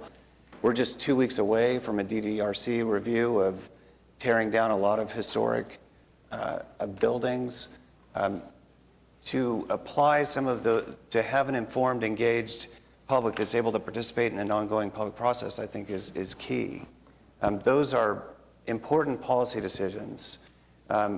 Recreating a new TIF, restarting the clock on a TIF, what the TIF might be used for, how much public investment, who are the investors in the Clayco proposal. I think that maybe more than anything should be answered before public funds are committed. These are all important policy decisions, and having a ongoing public process and having the public able to participate, I think, is key.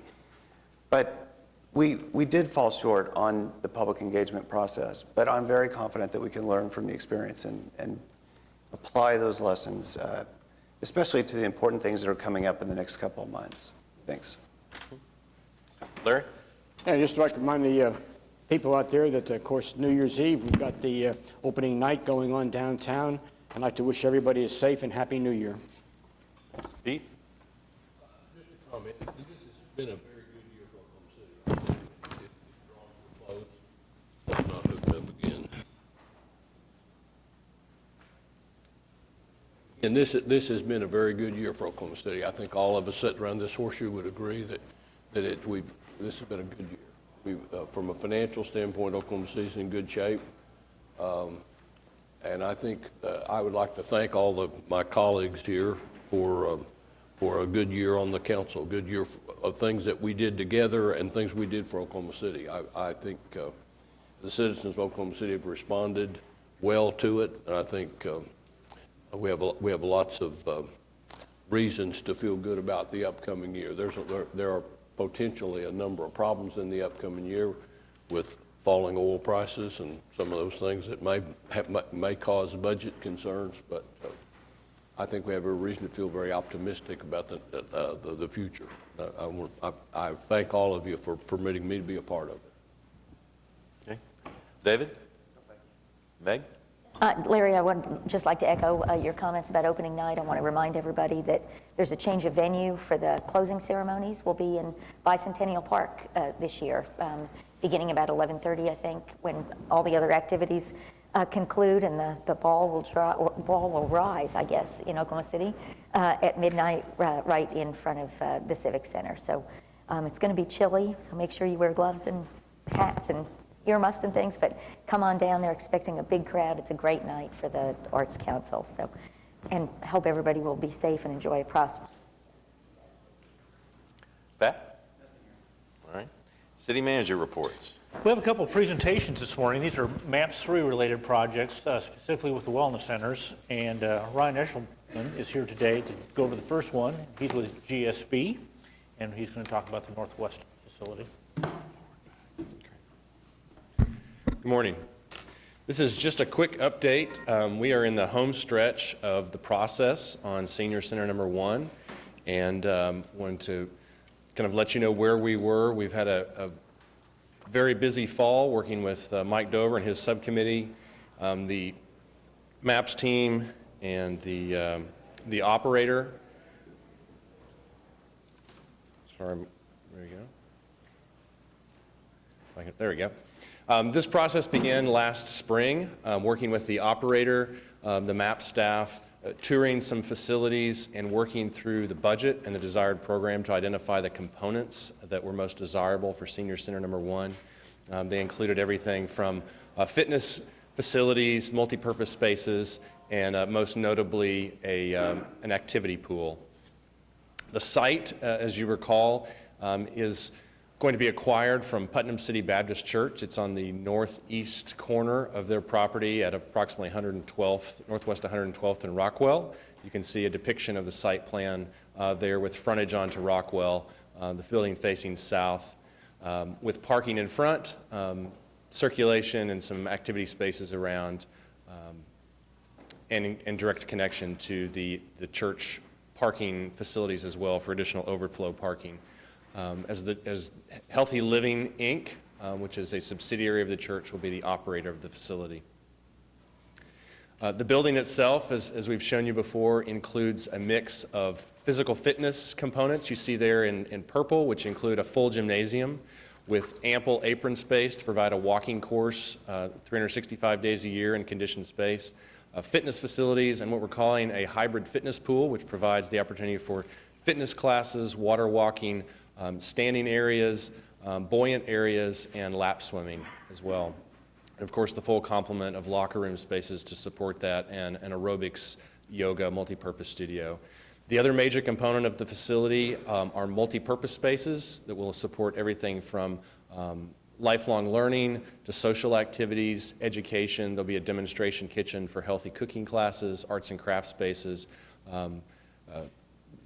reconfigurable furniture to allow for dances, card playing, all sorts of activities. There are also some dedicated spaces devoted to a small preventative care clinic, some billiards and game room spaces, private consultation rooms for some life coaching and some other activities that the operator intends to provide, and administrative space. The other main component is lounge and communal living space. This is intended to be a place where people are comfortable engaging socially throughout the day. For complete health for seniors, that includes not only physical fitness, it includes keeping an active mind, and it includes primarily social engagement. So at the entrance, there'll be, similar to a hotel lobby, there'll be a lounge space where there is a desk with people to assist you. There is a cafe with coffee and other small food items available. There's quiet reading space. There's opportunities to watch the news on TV and other activities just to engage with one another, and also to clearly provide a sense of activity when you walk through the front door. So that's just an overview of the plan for the facility that we're developing. This is a rendering of the exterior. We've showed you before kind of the approach from Rockwell, a mix of masonry veneer and fiber cement panels, drop-off canopies, some porches, some outdoor activity areas. This is the main lobby space, lounge space that I mentioned, which will include soft seating, some table area for dining, a welcome desk, digital signage and media, access to outdoor spaces, and connectivity to all of the other components within the facility that we mentioned. One other thing that I think I've mentioned before is this is intended to serve people from 50 to 100 plus, and it's intended to feel vibrant and contemporary and appeal to folks at all points in that age range. So you will see that it does not look like an assisted care facility or some residential care facility. This is very much a public amenity and is intended to be vibrant and a social hub. This is another social space related to the fitness and activity centers.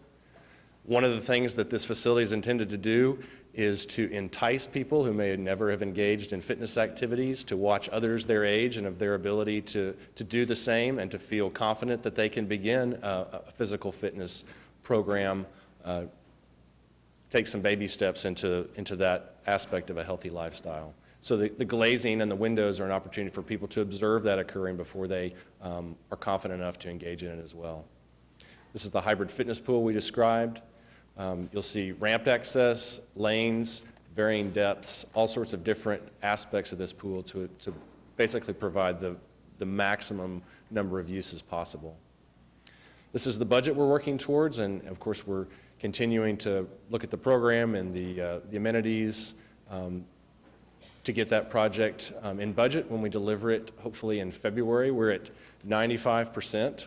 We're not at final plans, so we're continuing to work through January to deliver that project. Our tentative schedule is to bring that back before the subcommittees and the advisory boards in February, and hopefully back to this body in early March to begin the process to bid and construct the project.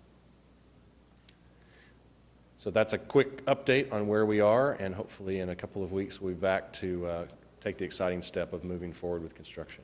I'll welcome any questions that you have. I have a question. On the construction schedule, yes. You have construction beginning May of 2015. When would you expect the facility to be open to the public?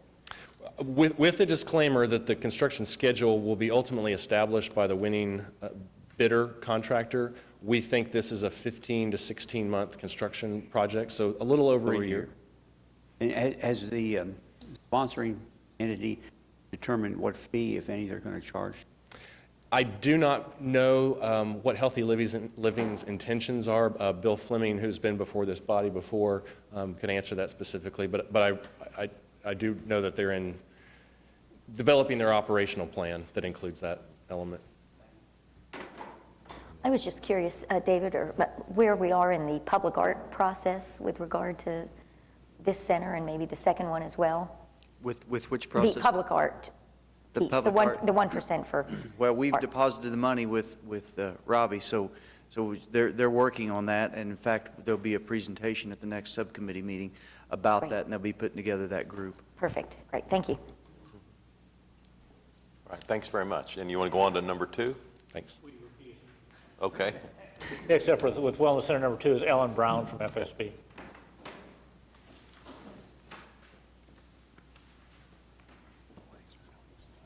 Okay. All right, thank you. Morning, Alan Brown with FSB, and we're glad to be here to talk about Senior Health and Wellness Center number 2. This is a list of the project requirements that are for all the senior health and wellness centers. I won't go through all that, but around 36,000 square feet serves about 4,000 seniors. And this is the budget on the project. Total construction budget is $10,560,000. Our project team, of course, of Oklahoma City, facility operators Northcare, and Nancy Reed's here to answer questions later on in the program presentation if you have any. Our design consultant is Moody Nolan out of Columbus, Ohio, and Mark Bodine, who's the principal of the firm, is also here. He's going to make part of the presentation today. And the rest of our team, landscape architect Howard Fairburn, site design, and our aquatics designer is Councilman Hunsaker in St. Louis. Design process, we had the notice to proceed July 14th of this year, and we've had numerous programming, budgeting, concept design meetings. You can see we presented the schematic design to the subcommittee November in the MAPS 3 committee, and you'll get to see that today. It's the first time you've seen it, I guess.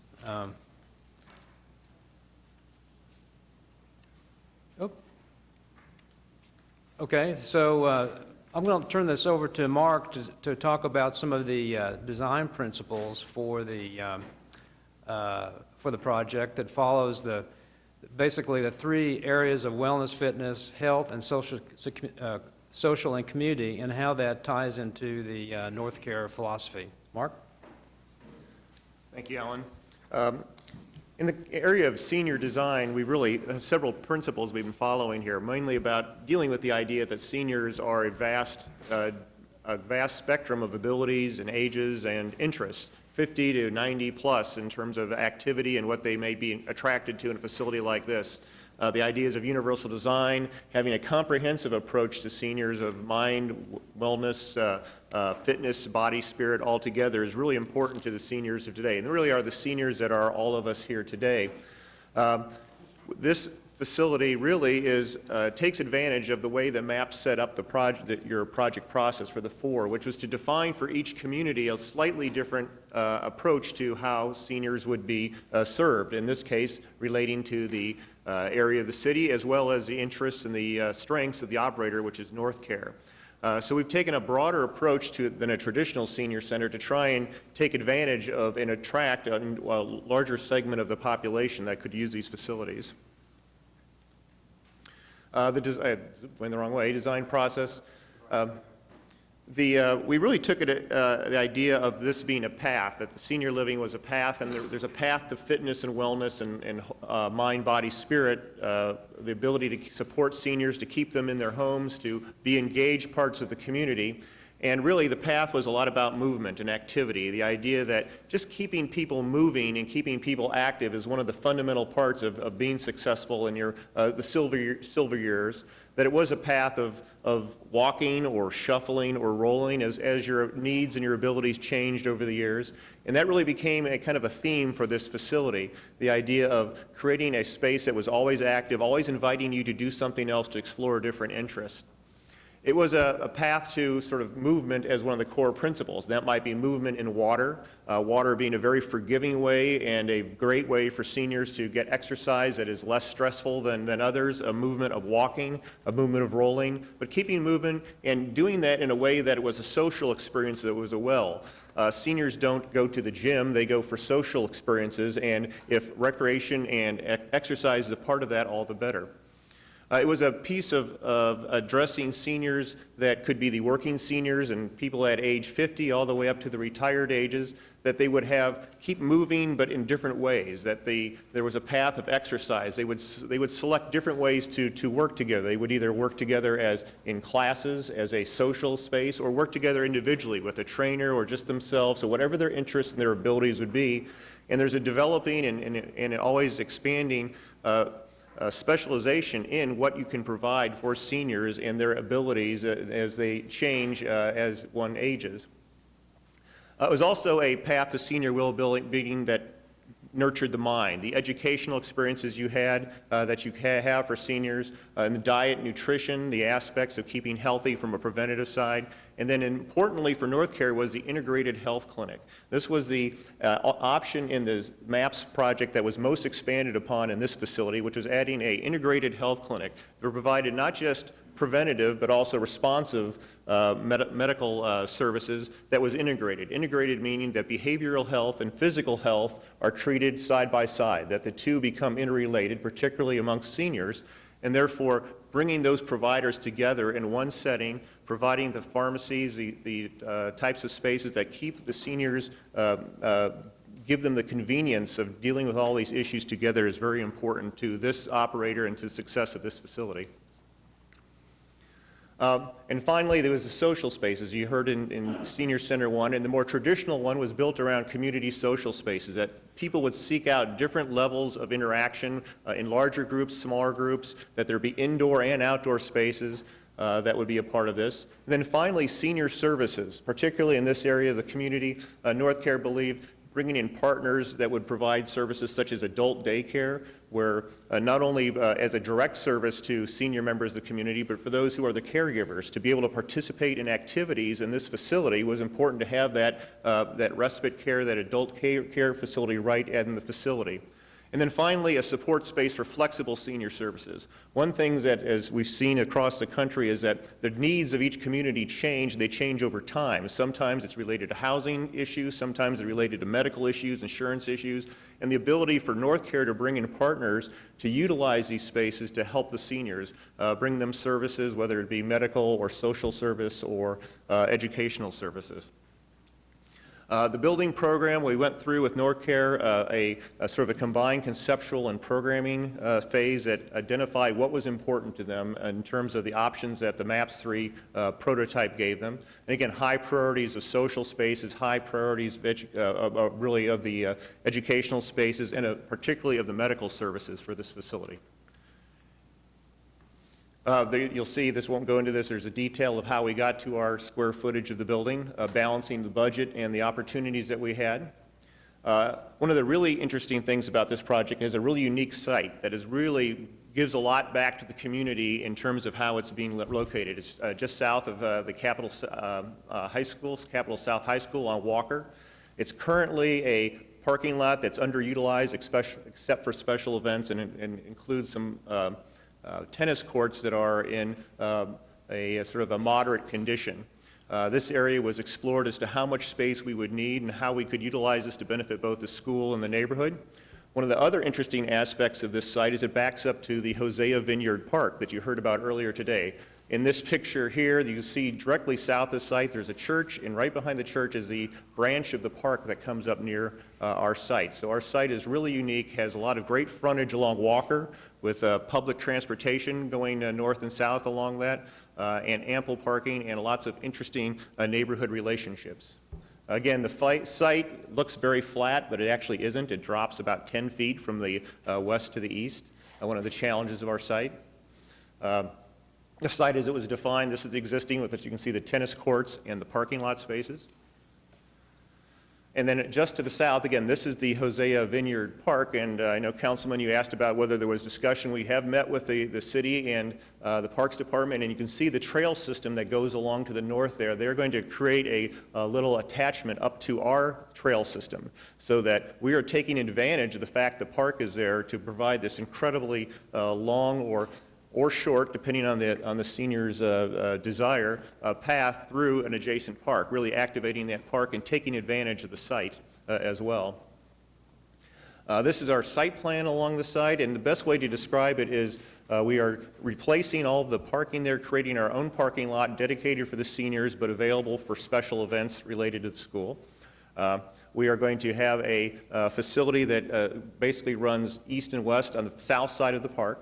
We're replacing the tennis courts that are existing, and those will be used by both the park and by the schools as sort of our part of getting the control of the site. And we're really developing this project as having a front porch and a back porch, that this building is a little bit like a residence in that sense. That from the parking lot you have a very central entrance, an entrance that's highly visible from Walker, that's highly accessible from both the parking lots and the bus stops that are along Walker. And then a back porch that sort of connects this building to the park across to the southwest side. So again, the path, an entrance from both sides that comes to a central point of activity within the building. The plan of this is really, it's a 1.5-story building, which is to say it has this main first floor, then it has an upper level that is a mezzanine that you'll see has a special use that will be unique to this facility. But as you enter at the center of this facility, right at the center of the parking lot, there's a drop-off loop for both individual cars and buses to come in and pick up and drop off. You come to a central hub of activity. Again, as was in Senior Center 1, this really is more of a hospitality type approach to how these facilities work. That you come in and there's a welcome desk that is oftentimes volunteers and professional staff that can immediately orient you, and as you come in, you have a sense of activity and all the different things that are going on in this facility. And we'll look at the areas a little bit more closely as we come through. From that hub, which you come in on the upper right in this diagram, you come in and it's all open. The best description of this space was creating a path that was open to all the different activities. That you came in, you saw different activities, you saw active things, you saw passive things. You saw things that were more public, things that were private. As you came in that entrance, you saw the back porch. You saw a shaded outdoor area that during the non-hot months of the year is a very attractive space, in the non-cold months as it was today, but brought you to a center of activity. Right across from that welcome desk is a small food service facility that have a different use during the day. It might be a juice bar in the morning, a coffee bar later in the afternoon, might have light sandwiches as a part of that. Adjacent to that is a help desk for taking the sort of the Genius Bar approach to seniors, where they can check out laptops or check out various tablets and use them throughout the facility as a part of the educational process. As you move to the west on this facility, you go past the multi-purpose rooms that can be used for congregate meals. There's the adult daycare center. There is a small food bank storage space. There is the integrated health clinic and an arts room. And then sort of as the activity sort of to bring people down and make a path on this level, at the far left side there is a demonstration kitchen that the MAPS subcommittee suggested, and we actually moved into the corridor to really activate that space. That was one of the really good suggestions that came from the MAPS Senior Wellness Subcommittee on how to even take our idea even further. The idea was no corridors, that there was open spaces, that there was light, there was activity, there were different sizes of places for people to gather. If we move to the other side of the facility, if you came in, and again, when you come in the door, this is all obvious to you, and you can see the activity is straight to the south, You see that's where the activity space is, where the fitness areas are, where you can see people of your own age group and others participating in either a group exercise spaces or individualized exercise spaces. We call them neighborhoods of fitness, where people can be as public or as private as they want to be in these types of facilities. The lounge spaces that, again, might have TVs, might be the quieter spaces, different levels of activity, different choices for the seniors that will change during the day and change during their experience of this facility from age 50 to age 90.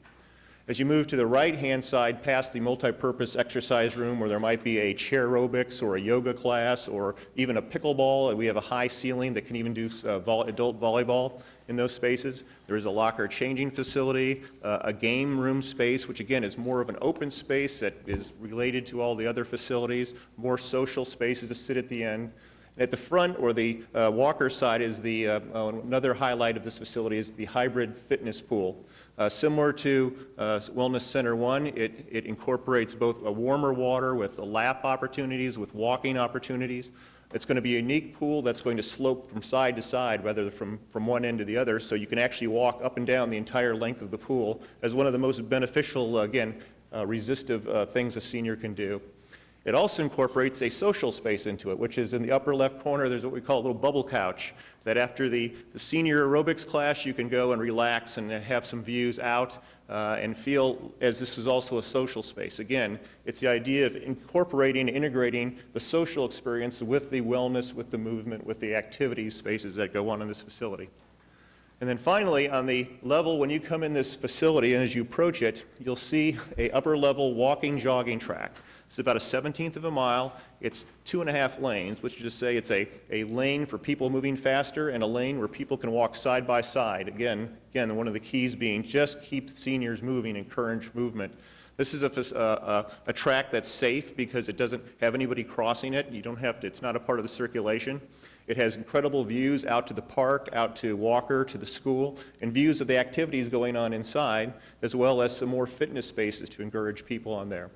And finally, it also has places for people to sit and rest because, again, 1/17 of a mile may be nothing to a 50-year-old, but it may be the entire exercise regime of someone who's in their 80s. So, again, the idea that this facility will have a wide range of users and a wide range of activities and does its best to accommodate all of those together. Finally, again, the approach to this building, it's the similar materials to are being used in Senior Wellness Center 1. It's got brick, it has cementitious panels. It is designed to feel not like it's a residential or a care space, but more of an active a hospitality space for the facility that has a main entrance. It's clear where people go, and as you walk up to this facility, it has a lot of glass. You can see the activities going on. You can have a sense of this in the evening hours. You'll see people moving by, running past, or jogging past, or walking past in the facility, and really connect this building to its site and to the park right next to it. Again, this is just to keep the entrance light with translucent panels to provide a covered drop-off, but as you walk up, you'll see people lounging, you'll see people using computers, you'll see people running by, you'll see people on bicycles, you'll see people using light weights, and again, all the different activities that you have within the facility. So with that, Alan, you want to summarize a little about the budget or the schedule? Well, as you can tell, it's been a real collaborative process working with the subcommittee and the user group and the operator. Where we are right now, we're in the course of preliminary report stage, and we have actually submitted the preliminary report to be coming to you in next January. So we're anticipating then starting final plan services in January with approval in July, and bidding in the month of July with approval of the bids in September, starting construction then, and then substantial completion the end of 2016. And that's our presentation. Any questions for either of us or the operator? I have a couple of comments. Yes, sir. One is, I think the location of this facility really is going to lend itself to the kind of extended use that you guys are proposing as opposed to the way the other one works. I mean, the differences are, this location is going to lend itself very well to that. I mean, the fact that there's a park there I'm glad to see that you're working together with the parks to try to make something work there. The other thing is, there's some other things. One is the church is there. I think some outreach early on to that church to find out if there's a way, some synergy that might be done there. The other thing is, it's located on school property for the most part. That's right. I think I would like for you to look at least at a relationship with the school. I understand we're talking about 50 and up. Personally, I've never thought that was they all ought to be the same. I think that there's a way to integrate younger people into the facility at certain times, maybe. And I'd like for you to look at that with the school. The other thing is that one of the things that I haven't seen in any of these is the connection to the library. And the possibility, Capitol Hill Library, or the City County Library Association is very aggressively looking for expansion. And I think some connection to the library would really be a good idea also. I think they'd be receptive to talking about it. Now tell me you've already done that. We haven't done that, but that's Oh, okay. Well, good. I found one you hadn't already thought of. But I do think that's a good idea. I've been working with the libraries on a couple of projects, and I find them to be pretty aggressive about wanting to get deeper involved and get into the community a little bit. And it wouldn't take much space. We've got the library doesn't have to be a permanent one. Books could be rotated in and out and things like that. But I'd like for you to look at that. Pete, the way I've seen other senior centers use that is that seniors have a lot of books in general, and they put a space for a library, and the actual members of the facility bring books from home. Probably. And it's kind of an honor system. They just put books out, and people want to take a book, they take one and sign. They might sign their name, they might not. Right. But generally, it's just kind of an honor system that goes, and books are exchanged back and forth. Well, that's a good idea. But I just think that's a thought. I hadn't seen it in here. The other thing, this is a weird thing, and it may not work. A lot of these things cost more money than their value. Part of the property that's being taken to the west was a forest project of a horticulture teacher at Capitol Hill High School years and years ago. The idea was plant the trees and then move them at some point in time. Well, they haven't been moved. They're still there. And when you're getting ready, and most of that is where that parking lot's going to go, I think. To the west of the parking lot. Is it still further west? Okay, well, what I thought if it didn't go that far, that some effort to save some of those trees, because they could be utilized. They're just, the way they are now, it's going to be difficult to use them for any purpose other than a border for something. But I hate to, if you're going to take those out, any of them, I'd like to think about saving those, because they've been there a long time, and they're mature trees, and there's a wide variety of trees in there. So, and they're not going to use them for anything. The only new area we're building on is where the new tennis courts are, shown on this plan, and it's on the south part of that property. And I don't think there's a lot of trees there, so the rest of it's undisturbed. Well, I'm very, from my standpoint, from watching it develop, couldn't be more pleased. Well, thank you. There's a lot of synergy between the different facilities. Right. It worked out real well. And it would be good to I think Ed wanted to say something. So you have 6 exam rooms? You'd have 2 providers at the same time? I would need Nancy to, you want to address it, Nancy? We want to make sure that we have the ability to have 2 providers. Okay. And then the pharmacy is 430 square feet. What can you do with that? You want to step up here? We wanted to make sure that the seniors that are utilizing those facilities don't have to go someplace else to fill their meds. Right. And so we already operate a pharmacy at one of our locations and felt like having a pharmacy on site to make that an easy one-stop. While they're waiting for their script, they can go down and do some laps in the pool. It wouldn't be full service. Would it be limited, or can you do full service in that? I'm not that familiar with pharmacies. I know that we do quite a bit with a very small space at our current one. We have a lot of automated systems that do fill the scripts. Great. And the adult day health, this 750 square feet, what is that? We've been working with the Daily Living Center on this one, where they will have a facility there that they could bring people in. And one of the ideas is for caregivers. If I'm caring for a spouse that needs that level of care, that I might be able to have them go ahead and go to the daily living center while I am able to rejuvenate myself and to maintain my own health by participating in the other activities. Thank you. Any other comments or questions? We do have Mike Dover in the audience today. Mike is the chairman of the MAPS 3 subcommittee on the wellness centers.